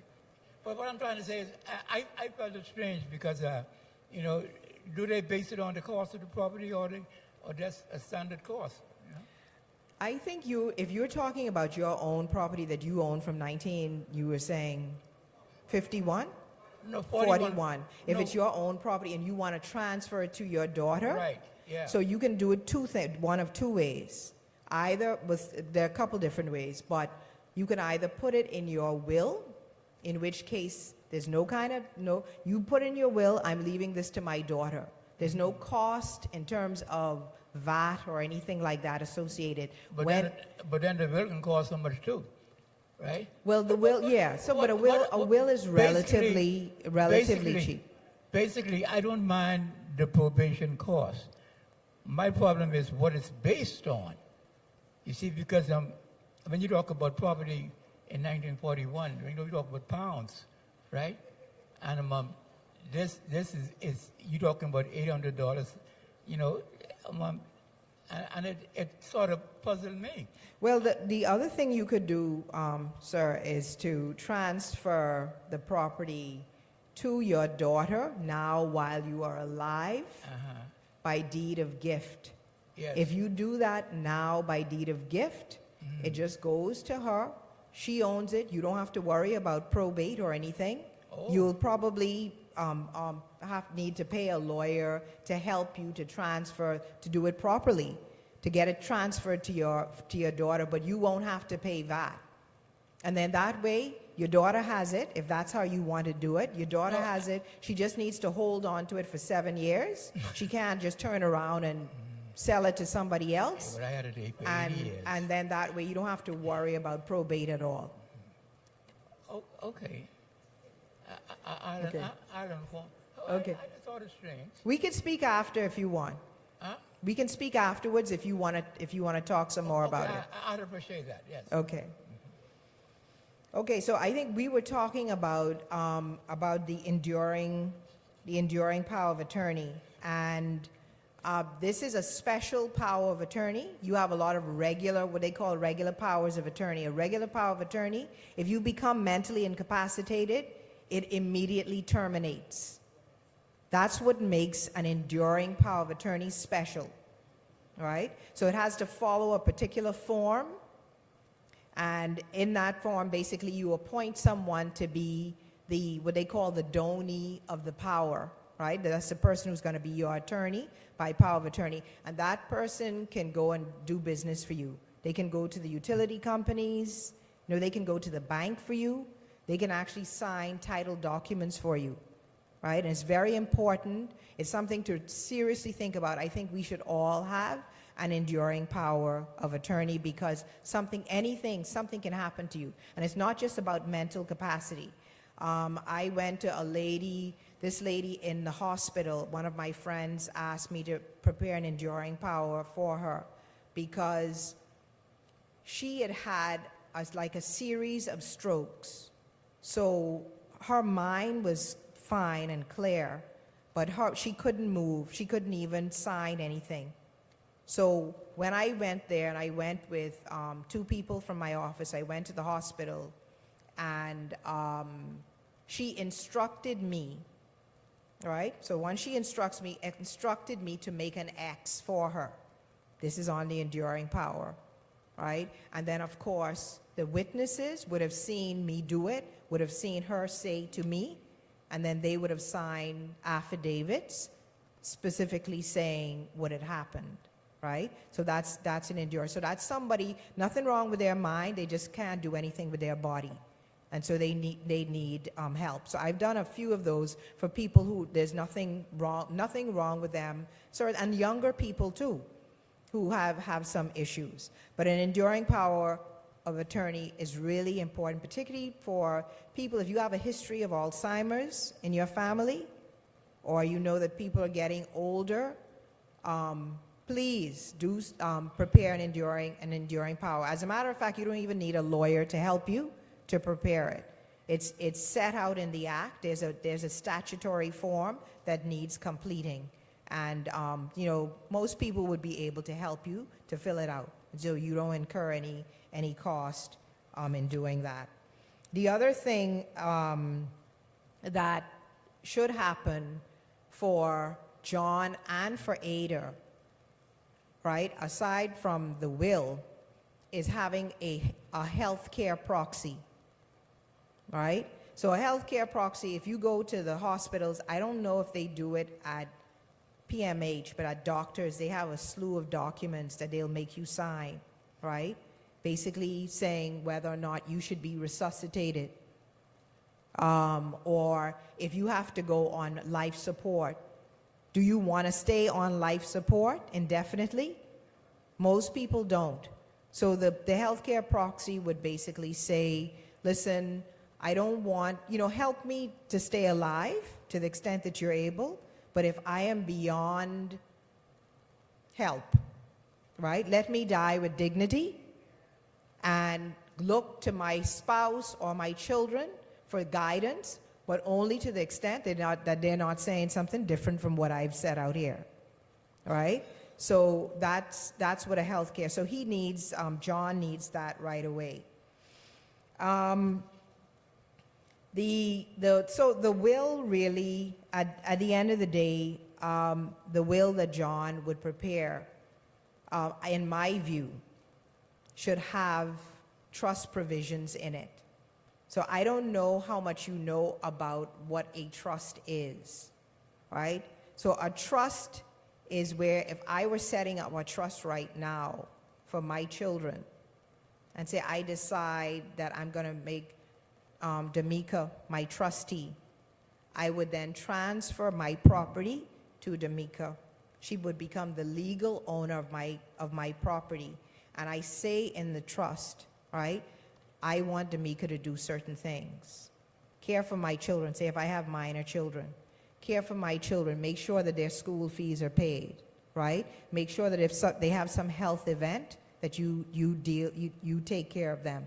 If they go on drugs, like Chloe's daughter has in our case study, then don't give them any money directly, please. Try to get them into a rehabilitation program and get them sorted out, right? And once they have, then try to get them on track. That's what really a trust is all about, right? And then also you would have maybe an investment, depending on the amount of money you have an investment manager that's referred to in your trust, so that they put the money into some sort of, investments that are gonna grow your money, If you want to be speculative, you could do that, you know. And some people go into speculative investments, and they could make a lot of money, but you could also lose a lot of money, you know. Or you could go into something conservative. So basically, that's what a trust is. You have what they call a settler, which would be me, the trustee, Dominica, and then my children. They would be the beneficiaries, right? So you could do that separately, or you could also set out those provisions in your will. Now, it's obviously cheaper to do it in your will, because I probably have to pay Dominica, I probably have to pay her to act as my trustee.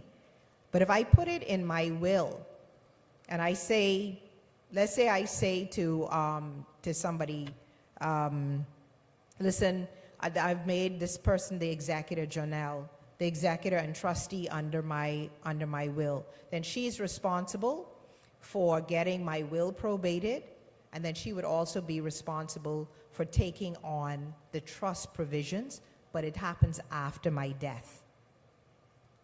Now, one of the issues with keeping property in your own hands while you're alive, and not transferring them. I'm just going to give you an example of a doctor. I see Dr. Alec has stepped out.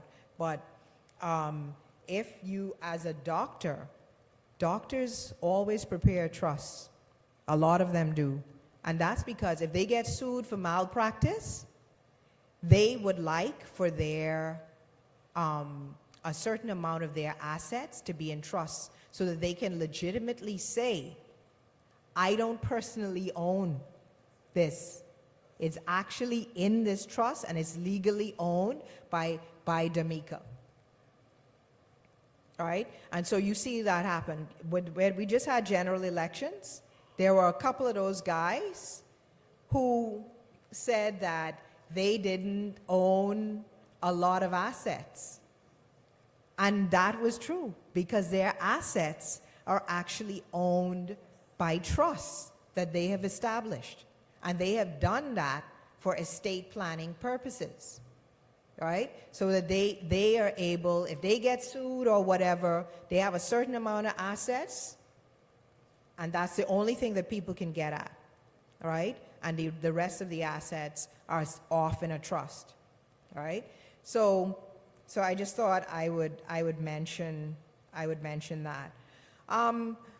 What I've done, I think I've generally covered what I think you understand what a will is.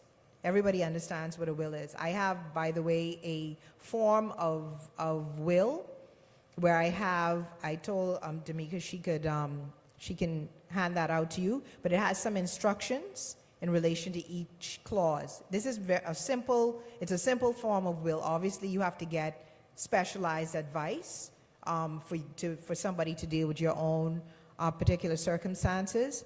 And then I also have 10 steps to an estate plan. So it just sets out things like, the will, a trust, things I've already spoke to you about, enduring power, just so you could see that thing. I have it on one page, and it's something for you to look at and consider before you actually go to somebody to get further estate planning advice. Yes, ma'am.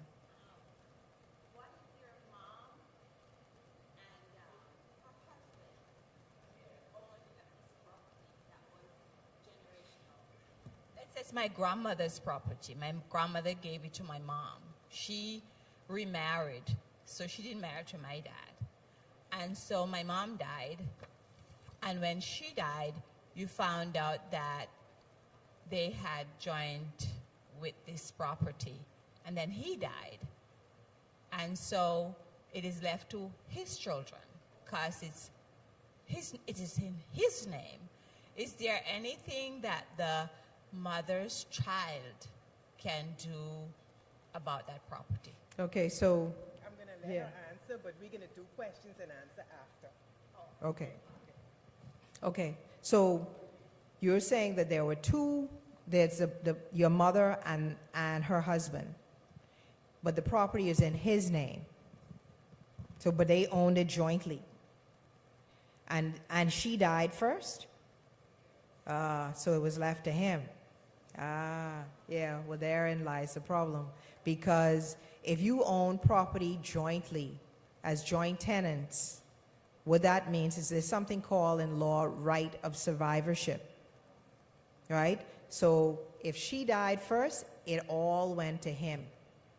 And if he then prepared a will, or even if he didn't prepare a will, unless that child could be either said to be, if he didn't prepare a will, if the child could be termed his dependent, right? So because if you're over the age of 24, after 18, children are dependents up to 18, but you could actually be a dependent up to 24 if you're in college, right? So if none of that is in the picture, then unfortunately it would be he could do what, yeah. So, yep, unfortunate. Ladies and gentlemen, I think we have to move on. Thank you very much for your attention.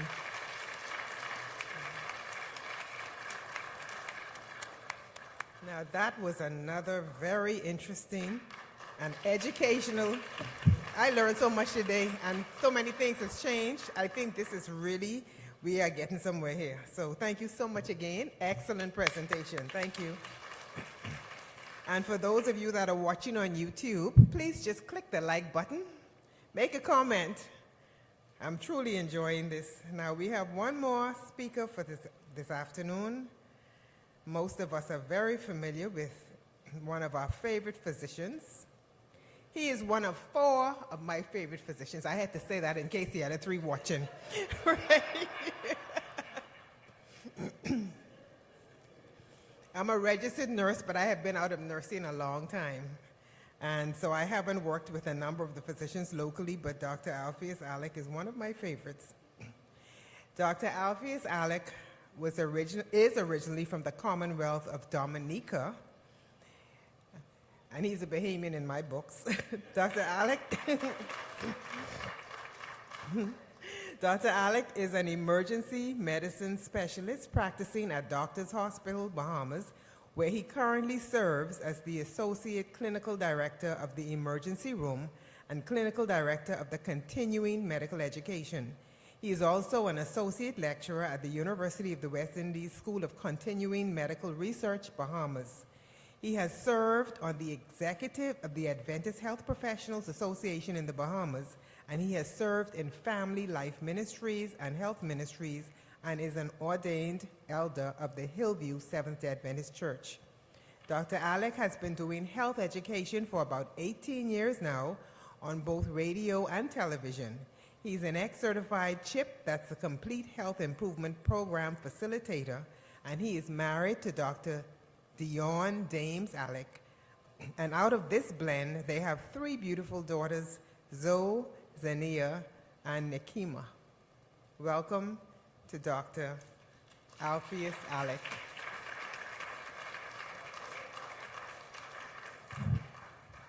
Good evening, everybody.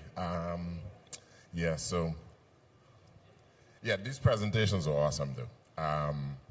Listen, if you don't understand the reality of it, understand that you don't have to be old to end up under these situations. Sorry, I've been there,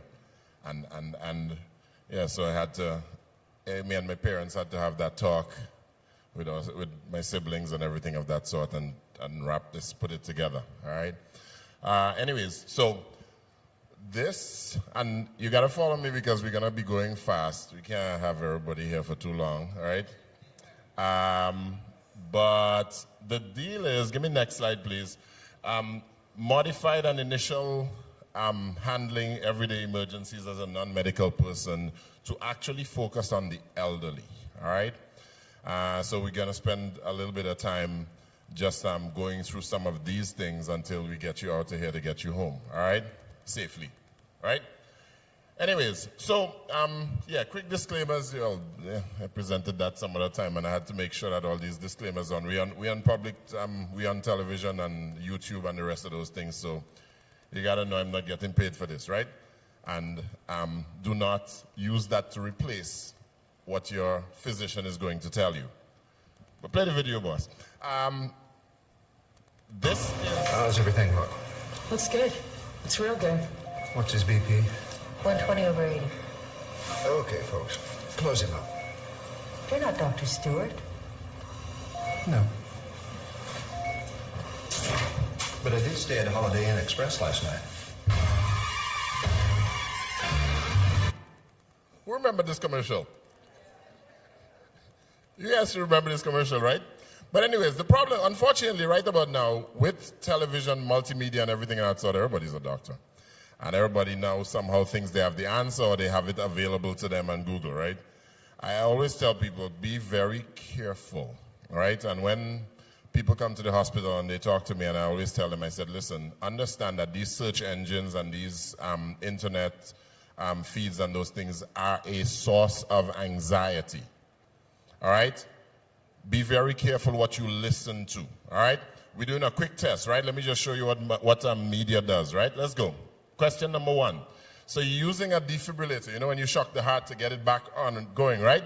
So you have the paddles in your hand, you have some gel on the paddles. What do you do before you put it on the person's chest? You say clear. You rub it together, right? Uh-huh. Wrong. Wrong. It just looked very excited on TV when they did it. But at the end of the day, if I did that in my exam, they would have failed me right away. And by the way, you could cause a lot of damage to either the equipment or yourself or the people around you by doing that. Okay? So TV is wrong. Next one. You're in a friend in the wilderness and a poisonous snake just bit him on the thigh. What do you immediately do? Suck out the poison, right? Uh-huh. Who tell you that?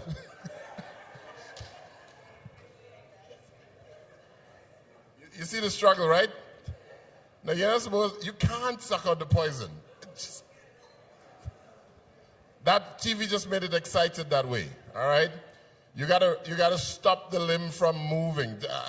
Rest the person, don't move the limb as much as can, keep it below the level of the heart and get them to medical attention. Again, please, do not use the internet and make yourself become a medical expert. It is wrong.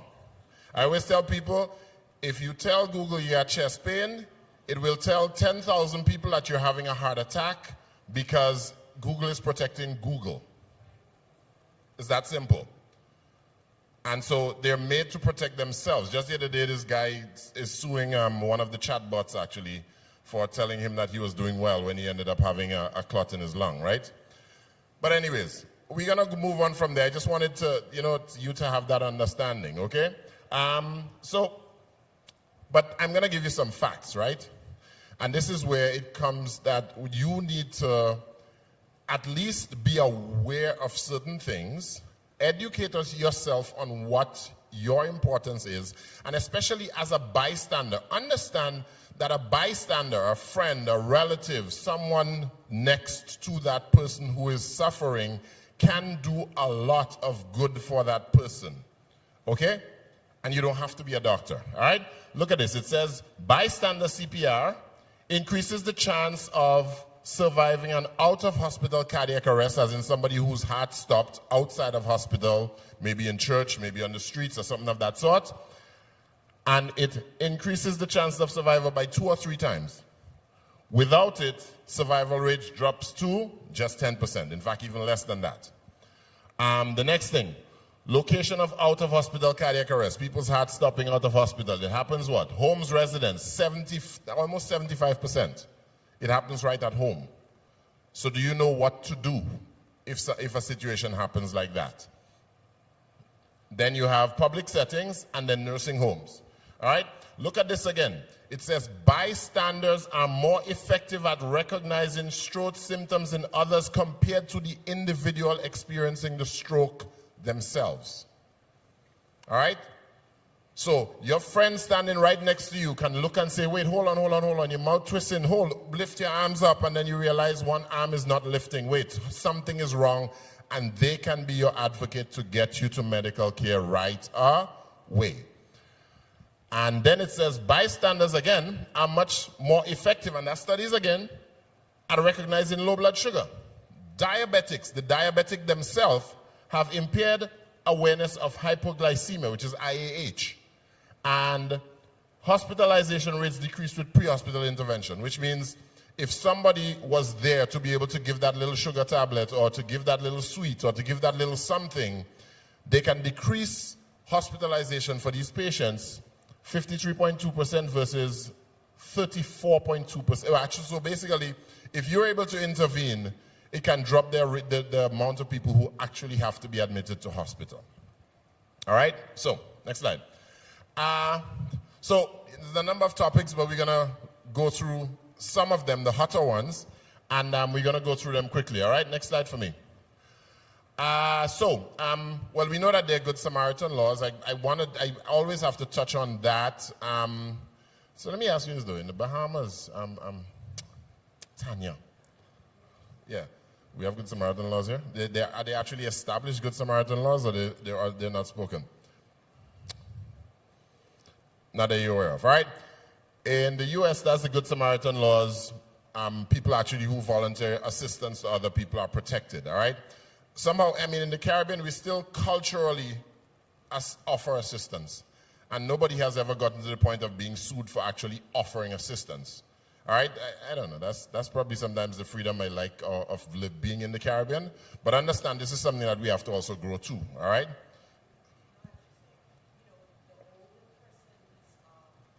Yeah. Is my last slide, actually. Mm-hmm. These things in but it's coming, and there are some facets inside of there. All right, so important to note. Next slide. So actually every home should be equipped with this, and not just a first aid kit, but these two things at the bottom here, because they're easy now, much easier to use. All right, they're battery powered and they're very automated. All right. If you can wrap something around somebody's hand, you can take their blood pressure, right? If you can hold something and stick somebody's finger and just squeeze the blood out, you can take their blood sugar. That can give you vital information that can save your relative's life. All right? So we should have these things, and we should just have them readily available in Walmart for $10, $20, and those things. All right? Next slide. And this is something that many of our houses are neglecting, or households are neglecting. You should have a fire extinguisher. All right? I'm not going to tell you put your hands up for the people who have fire extinguishers at their house, right? No. I'll leave that for you to think about. But yeah, every house should have one. There are some houses which should have two or more. You need to know where they are, get them tested regularly, and also know what's, just be aware. There are extinguishers for different things, all right? So there's the one for oily fires and stuff. There's the one for regular flames and those for chemical fires, okay? And they have different constituents in there. Next slide. Oh, that's mine, by the way. Next slide. Also, you need to be aware, because there are a lot of people now wearing those labels on their wrists or around their neck that give information like allergies and medical information. So we have to be aware of those different bracelets, what they look like, and the information that they can have on them. So they can have things about diabetes, certain allergies, cardiac history, pacemaker information, and those types of things, okay? Next slide. This, I'm sure you saw that in the airport somewhere, right? And you saw it in the mall somewhere, right? And very soon Hillview should have its own too, right? But yes, an AED. And as we get more aware of how to intervene on somebody whose heart has stopped and those things, we realize that these things are more and more available. We have to know where they are located and just basic information about how to use them, all right? But yeah, the study showed that only 50% of people could locate an AED at work. And that's for the places that actually have it. See that? Next slide. Yeah, and also doing simple processes like doing chest compressions on someone whose heart has stopped? How many people know where to find the pulse, right? Remember? You have your Adam's apple. Everybody touch your Adam's apple. Let's go. Touch your Adam's apple. And then take your finger, right? And just slide it down the side of your Adam's apple, right? To that muscle that sits right there. And just slide it into that groove. How many people can feel their pulse? Hey, we're getting there somewhere. All right? Okay, so basic things. Being able to know that whether somebody has a pulse or not, because that's what triggers you to do chest compressions. All right, next slide. Look at this video closely. That's my phone. You see this emergency button? So if you meet somebody on the road and they're passed out or something of that sort, you don't need the lock for their phone to be able to access their relative if they have an emergency number or two stored in there. Without the lock, you can literally click the phone once the screen turns on. Instead of trying to find their password, because they may be unconscious and not be able to show it to you, you just press emergency number and it can show their home number or their cell number of some loved one that you can call and say, hey, your relative is here and something is wrong with them. All right? These are things we need to know in this day and age when we have all of this technology in front of us. What that also means is that you should go into your phone, go into settings, and you will see something that says safety or emergency numbers and stuff like that, and you can just add your emergency numbers into the phone. Which means that wherever you go, because this is a way of protecting yourself. You never know what would happen to you. That somebody can just whip out your phone and access that information to call a relative and get access to you to save your life.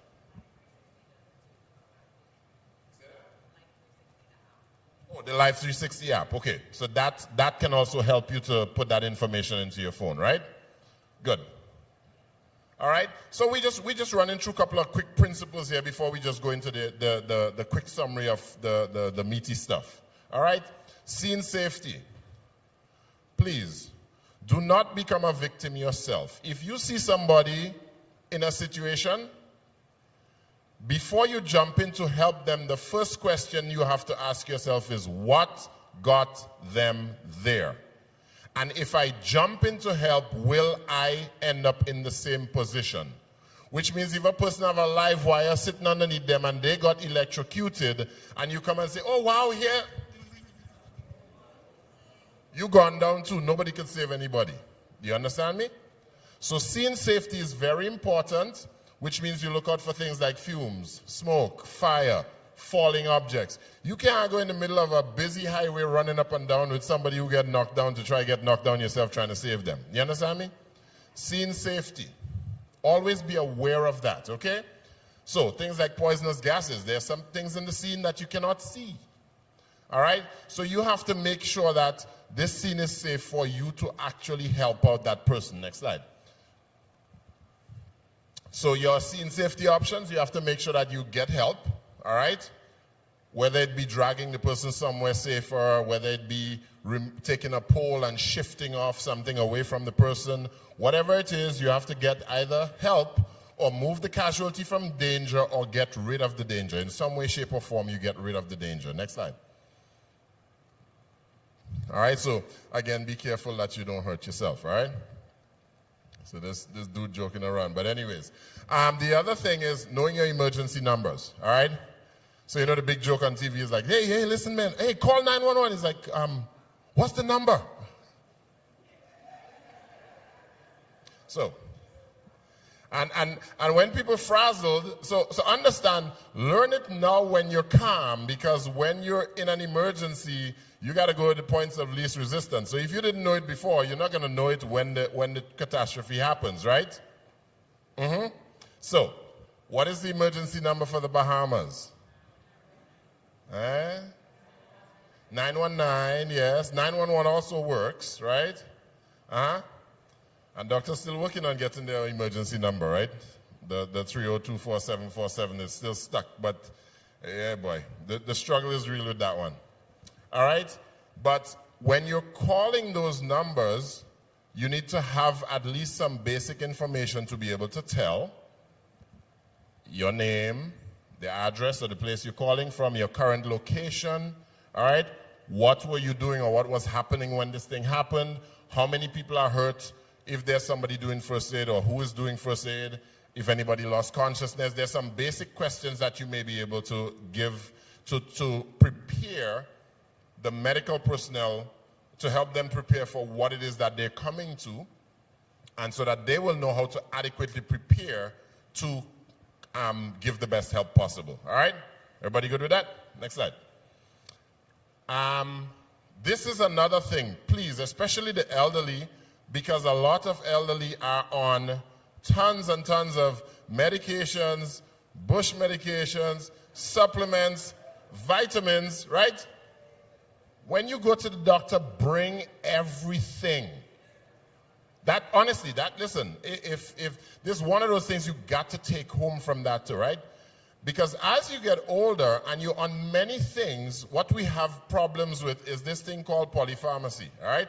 And polypharmacy don't have to be prescription medication alone, because everything that's concentrated is a medicine or a drug, even the bush too. And you're not too sure what it's doing to you. And you're not too sure what it's interacting with. You understand?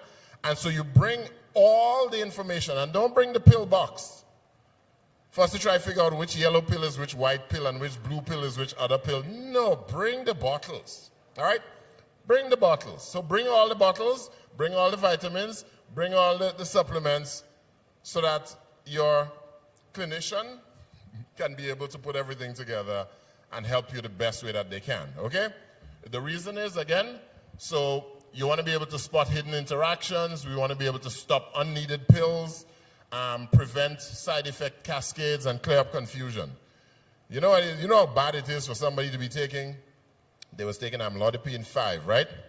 And then they go to the next doctor and they give them Norvasc 5, right? So now they're taking Norvasc 5 and amlodipine 5, right?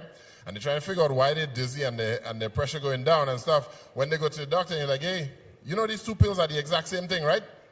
This just one is a brand name and the other one is the generic name. So you double in your dose just because you didn't know that one and the other name the exact same thing. Empower yourself to help yourself, right? Next slide.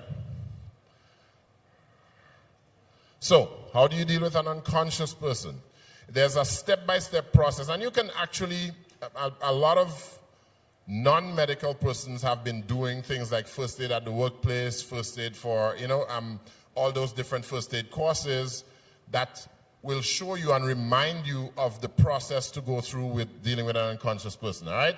And it's as simple as you come down to the person and you look, right? But you actually shout and shake, right? In terms of, hey, are you okay? If the person is not answering, then you realize that that person is unconscious.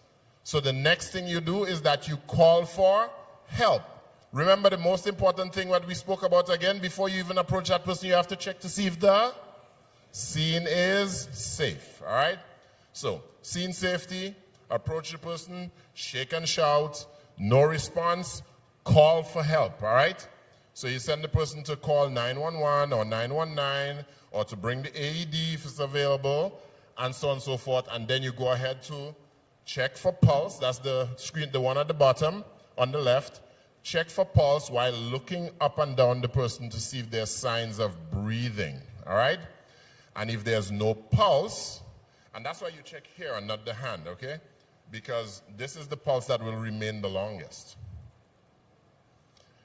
If you had 10 or 15 episodes of diarrhea, you probably may not be able to feel this pulse anymore because your blood pressure gone below 90. All right? Yeah, just knowing that. So you check for a pulse, there's no pulse, so you go ahead and you start compression. So the chest compressions start until the person comes with the AED and you connect it to the patient and just follow the instructions from the AED, all right? Those things are actually pretty simple, but you just have to know and be aware of them so that when the situation happens and your heart is beating fast, you can still function. All right, next slide. So after if you get the person's pulse back and they start making coughing, sputtering or something of that sort, you turn them into the recovery position, all right? People who have seizures, people who fainted and everything of that sort, this is one of the best positions to turn them in. You keep them that way until help arrives. And you still are able to continually check on them. Next slide. All right, so this is simple thing, choking. Why is choking important? Choking is the second most common cause of death in the elderly after falls. All right? Falls is a big thing too, right? So choking.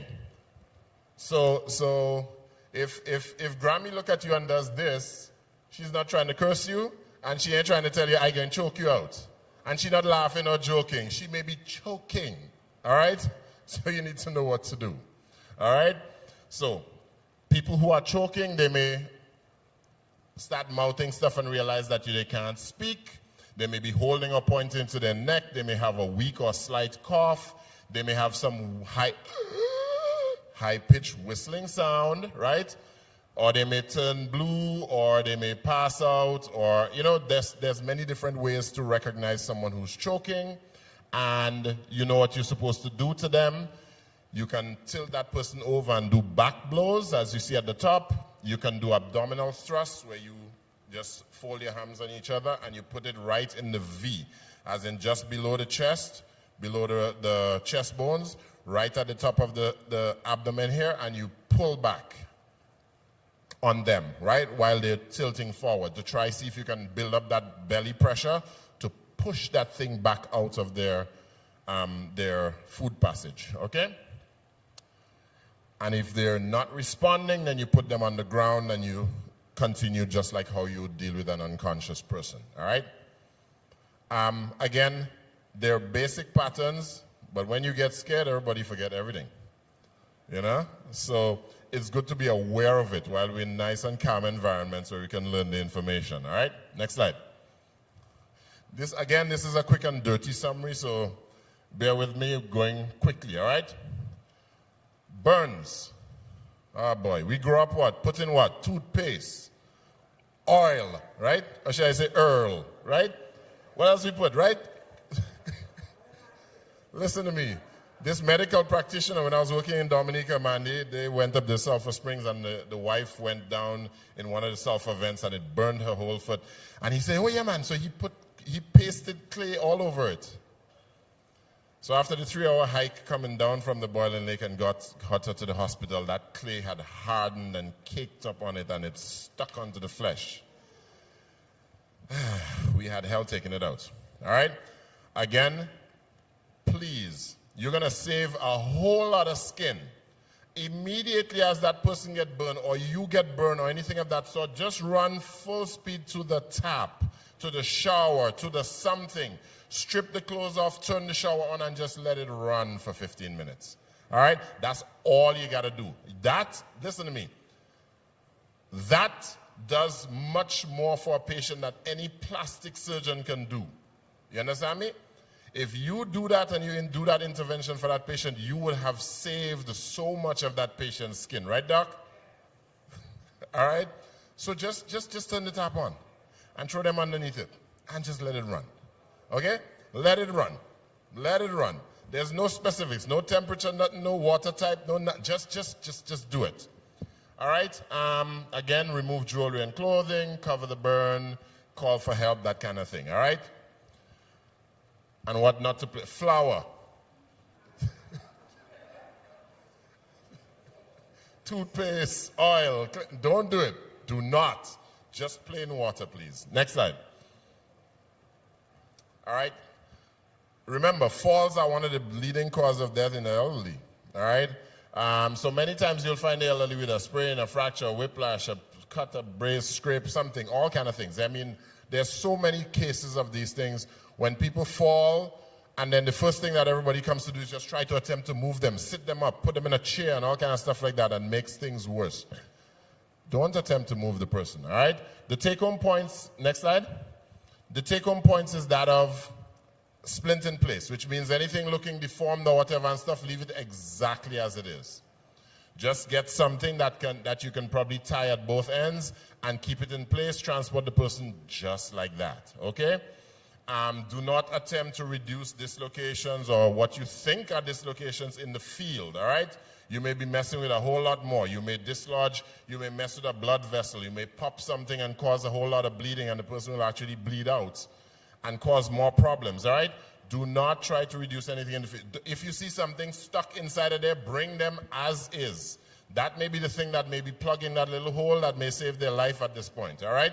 Or if you pull it out, you may cause torrential bleeding that you cannot stop afterwards, all right? Again, there is an actual course called Stop the Bleed course. Very short course. It has saved so many lives already. It's not funny. Just knowing how to think. Click again for me, boss. Next slide. So the Stop the Bleed course, exactly. It shows how to apply things like tourniquets. So somebody has a injury to the leg and they're actively bleeding. How do you stop the bleed? You put a tourniquet above the bleeding site and you crank it down until the person is bawling for mama, but you stop the bleeding so you can actually save their life, all right? If you have an open cut or something of that sort, even if it's your t-shirt, you rip that t-shirt out and you stick it down into the wound and you push it down as tight as you possibly can until it stops the bleeding. Those are basic things that can save somebody's life. You understand? You're not even worrying about infection at this point. You're not worrying about anything else. Just you stop that bleed, you bring a salvageable patient to us in the hospital setting. You can save somebody's life. We'll fix the rest of everything else afterwards. Just bring the patient some way, shape, or form salvageable. Okay? All right, next slide. Shock. So electric shock. You see what this person is doing, right? First, they're standing on something so that they're not connecting with the ground. There may be water, there may be something of that sort that may be able to communicate the electric charge and cause them to get in problems too, all right? And you see what they're also doing, right? They're using a wooden stick, something that cannot conduct electricity, to shift the offending thing off of the patient, all right?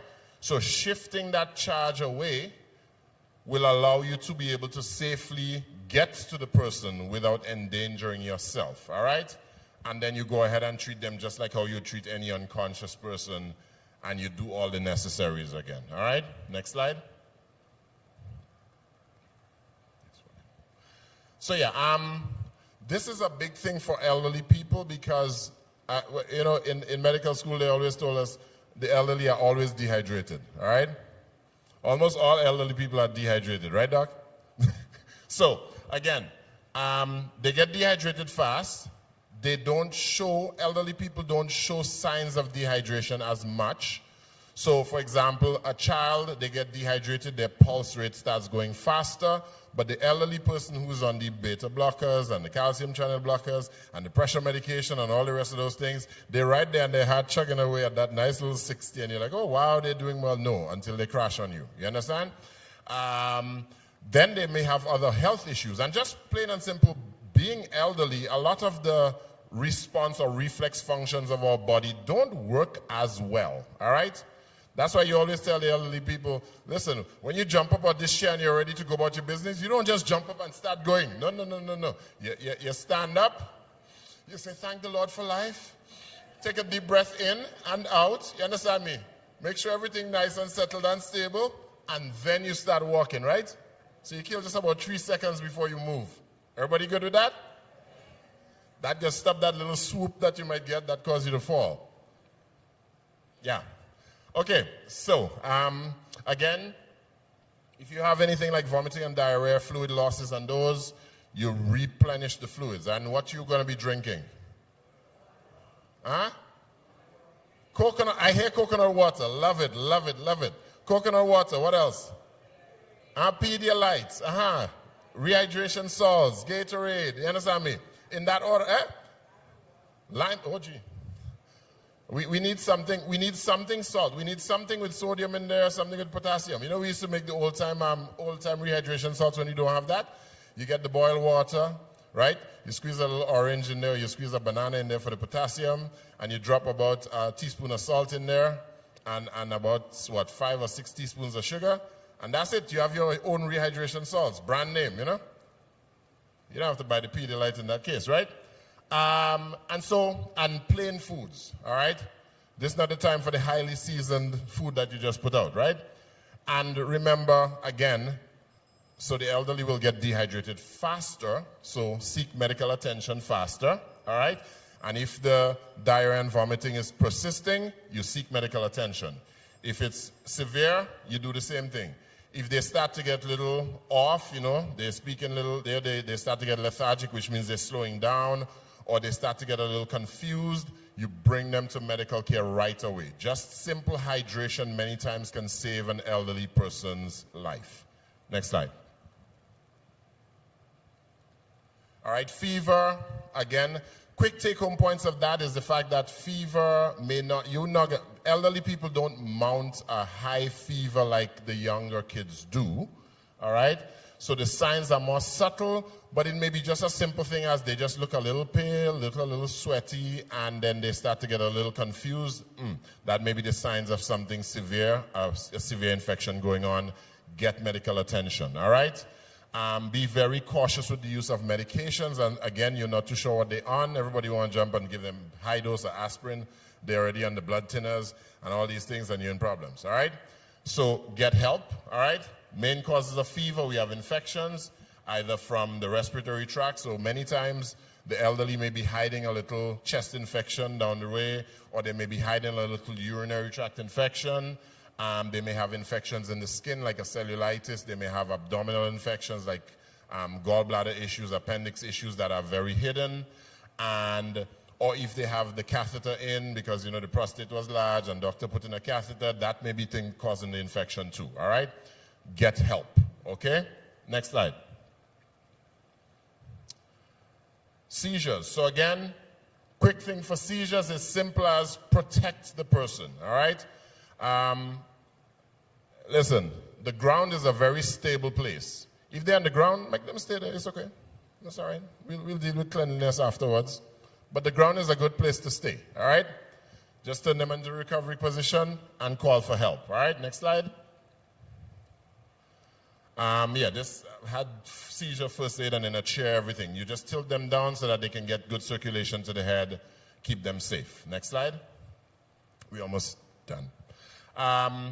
For the stroke, remember, be fast, all right? That is the thing there. So if somebody is out of balance, dizzy or anything of that sort, a simple thing you look at if their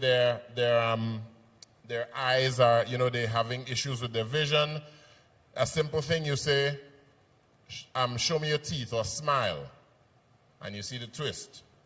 And you say, put your arms up in the air, and you see one of them going down, all right? So that's face, arms. You say, tell me Mary had a little lamb. And what do? You pick up the phone and you call. Please, don't say I can make you some tea. Don't say I can give you a bath. Don't say I can pound some herbs together and give you and do the scallion. Right? Who know about that? Listen, I grew up in old people, in country, you know, I know about all of them things, right? Patient come smell it, my Bajan friend say, wait, they were cooking something? No. They rub them all over with scallion, right? That's the water of the evil spirits, right? But anyways, right? Yeah. Trust me, stories, so many.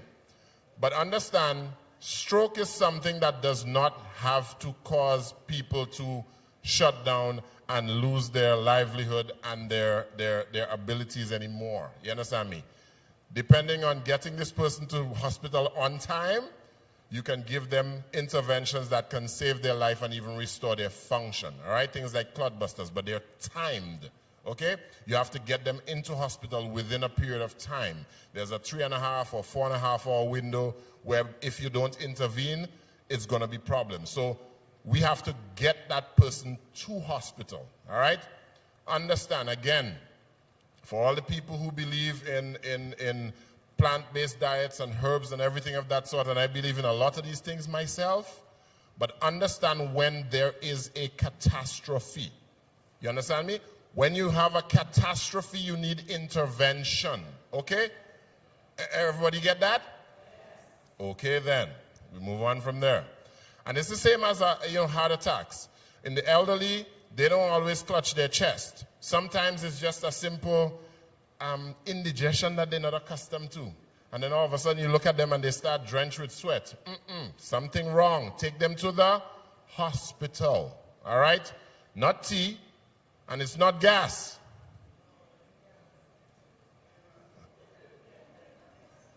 I just want to let that sink in. All right? You know gas explains everything in our Caribbean nations, right? Next slide. All right, fainting. One of the biggest mistakes people do is that somebody faint, the first thing you do, you pick them right back up. What do you think happens? They faint again. All right? That's a big thing. Big, big, big thing. If somebody faints, it's because their head was not getting circulation. So it tells the body, hey boss, I'm not getting circulation, let's go flat. So when you go horizontal, it's much easier for blood to get to the head. So what happens if you take that person and pick them back up to a stand again? They're going to faint again. Basic science. All right? You don't need to be a medic to know that. If somebody faints, you want to get more blood to their head. In fact, when they're on the ground, it would be better that you take their legs and just lift it up a bit. You may save the person's life. All right? Basic stuff. Doesn't take a medic to do that. All right? So, protect the airway, turn them into the recovery position. Anything coming out can just run right out of their mouth. All right?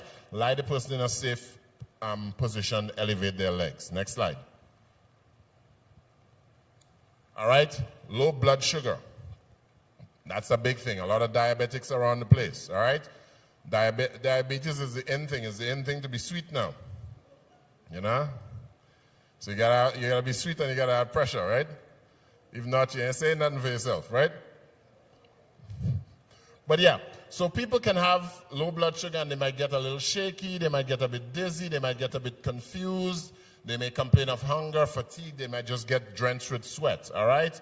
If the person has diabetes, you give them some sugar, all right? It's easier for us to get a higher blood sugar down than it is for a low blood sugar, because if that sugar goes down into the dumps, the patient will die. All right? That was my first. I come out of medical school and I got baptism by fire. My grandmother went down just like that. The day before, I was talking about her medications and stuff, and she owned a shop, and she somehow didn't want to stop working and not eating and everything of that sort. The next morning, my grandfather called me, boy, she was fine 5 minutes ago. I say, okay, I come in, right? And when I meet them, bathing her down with goodness knows what, I grabbed the sweet drink and I shoved it down her throat. By the time she got to the hospital, her sugar was 47. After drinking an entire soda. All right? So you know where she could have been, right? 15 years later, then she passed, must be about 15 years later. So anyways, yeah, so again, recognizing low blood sugar and intervening on it, all right? You can save somebody's life. Next slide. In this wonderful 102-degree weather that we're having now, right? And so you're in the house and the fan is on you because there's no air conditioning and you're sweating just a little bit, you know, you just look just a little, you know, and you like that because, you know, when the fan blows on it, it makes you a little cooler, right? But you're losing so much fluids, right? And then you're trying to figure out why Grammy a little confused now. Grammy is probably dehydrated, all right? So we know the signs, we need to know the signs of heat exhaustion, right? Headaches, nausea, vomiting, fatigue, thirst, poor coordination, a weak pulse, sweating heavily, raised body temperature, all right? So this is the one you can hydrate, but if they have heat stroke where they start getting completely disoriented and talking out of their head, you need to get them to the hospital, all right? Next slide. So allergies, I mean, for people who have known allergies and the people who have the little EpiPen in their bag, recognize what it looks like, and it's really simple. You pop that blue thing out and you stab them in the leg. If they're having this either throat closing in or airway swelling and stuff, and you know that they're having an allergy. All right. Somehow that's not been as frequent within our population, but it's good to know about it. All right. Next slide.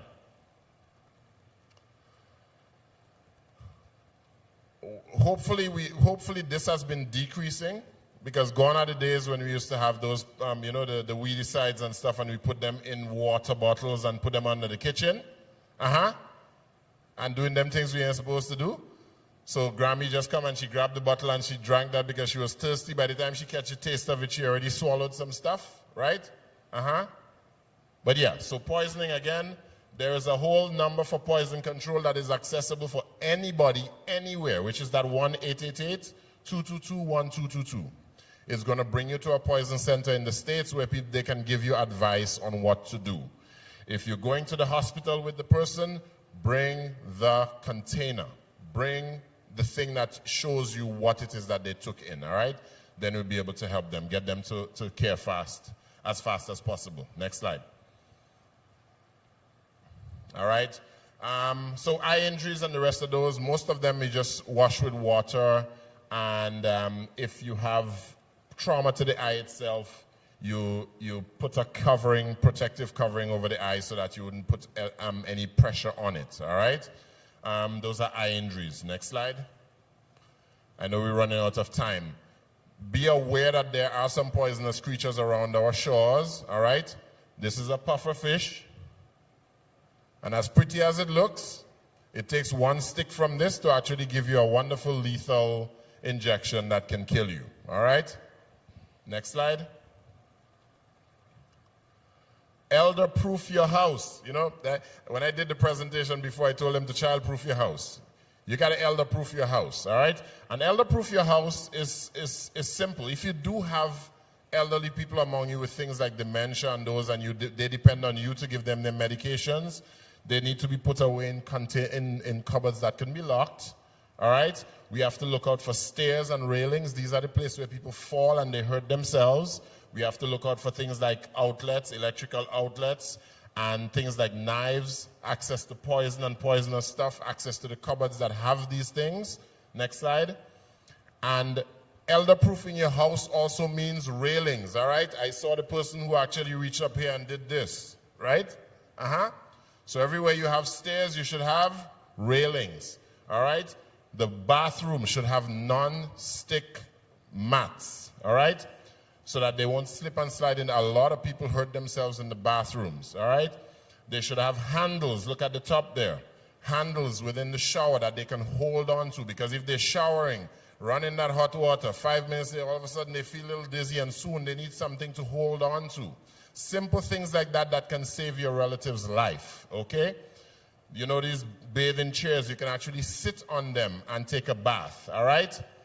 Steps to go into. You ever try to get into one of those hot tubs? Imagine they're 70 or 75 man, they can't lift their knee that high. You understand me? That's a method of falling. So simple things to elder-proof your house. Next slide. Empower yourselves, all right? So these things are around the Bahamas and they're being done. And anybody, lay people, can learn them and know how to be able to save a life, all right? Next slide.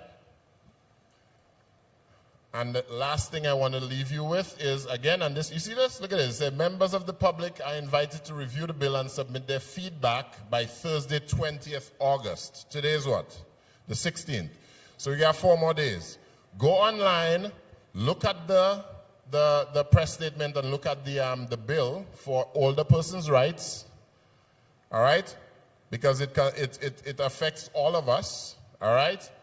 And it's available for public consultation. This is the time to get your voice heard, all right? This is the time to rally for support of our elderly people, all right? And so we are all involved in this, all right? Understand these three lectures. You can't say I'm too young for this. You can't say I'm too old for this, all right? It affects every single one of us. And so we should get educated, become aware, and know what to do. All right, so we're going to stop here. Thank you very much.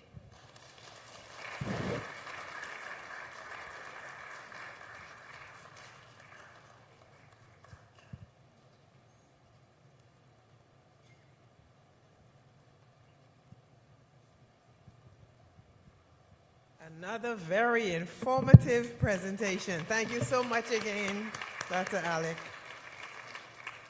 Hope we do have it online, so if you missed anything, you can always go back and watch again. So we will continue to share that so that persons can get the information. I'd like to say a special thank you to our speakers. We do extend our heartfelt thanks to our distinguished speakers, Dr. Alpheus Alec, Tanya, Rochelle Hanna, and Jonelle Gardner, for sharing their expertise and valuable insights with us today. Thank you for helping us better protect our health, wealth, and legacy. And I'd also like to say thank you so much to our choir. Not only did you look good, you sounded great. Thank you so much. Inspirational, is that the name of it? Yes. We truly enjoyed the renditions, and we would like you to come back again one day to hear some more. Okay, so we're going to start ladies first. Well, she's busy. Let's start with Jonelle Gardner. Thank you so much again for that great presentation. We truly appreciate it.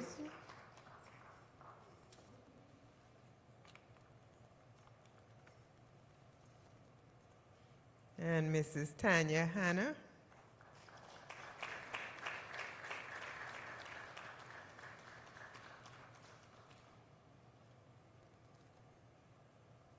And Dr. Alpheus Alec.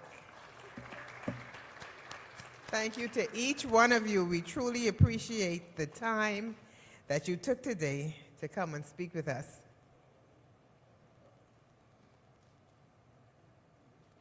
And thank you to all of you who came to hear. Oh, okay. Is it Mr. Ralph Roll, is it? Yes. From the Inspirationals, we'd like to say thank you to you and your choir.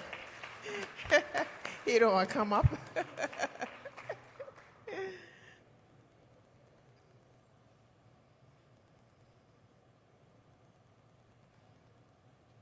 And we'd truly like to thank each one of you for coming to hear the presentations today and to participate with us on this kickoff of our week, Seniors Week at Hillview.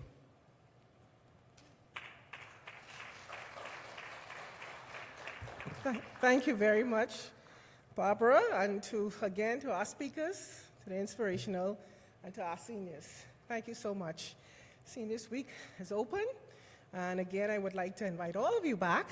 Our next event is going to be on Wednesday night. We're going to be in person right here in the sanctuary. We have a midweek prayer service, and that starts at 7 p.m., just for 1 hour.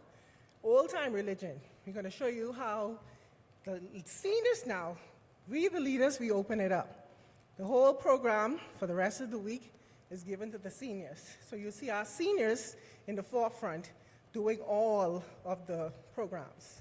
So Wednesday night, I know Elder Maycock, and he has his team for the prayer service.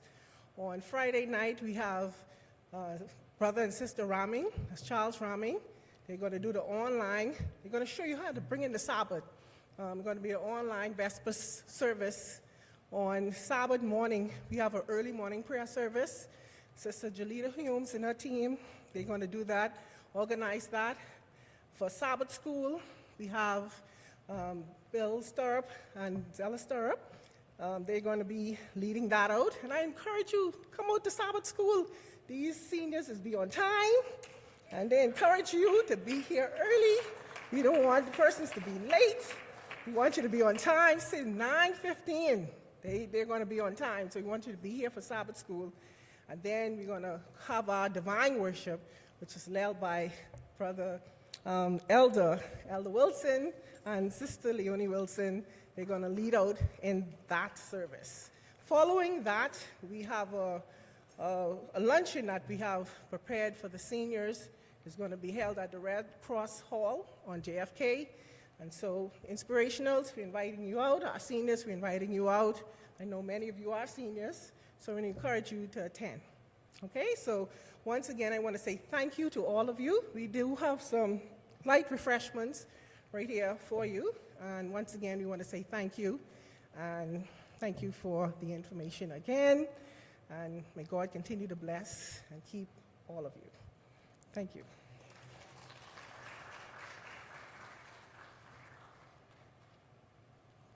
So I'll just have a closing prayer. Let us bow. Heavenly Father, oh Lord, we thank you so much for all that you've done and is doing for us. We thank you, dear Lord, for the wealth of information shared here today. Father God, we ask you, dear Lord, to bless us, to help us to be able to put these information, what is being shared today, into practice. Help us, dear Lord, to be of service to you, to protect our legacy, and to protect our health, the health of ourselves as well as our loved ones. Father God, we thank you so much we thank you for life. We thank you for health. We thank you for strength. We thank you for your Holy Spirit, your guidance and protection. Lord, watch over our seniors, dear Lord, in many which ways. Lord, keep them. They're going out, they're coming in from this time forward, and even forevermore. We ask these things. In Jesus' precious name we pray. Amen. Light refreshments are right here in the hall.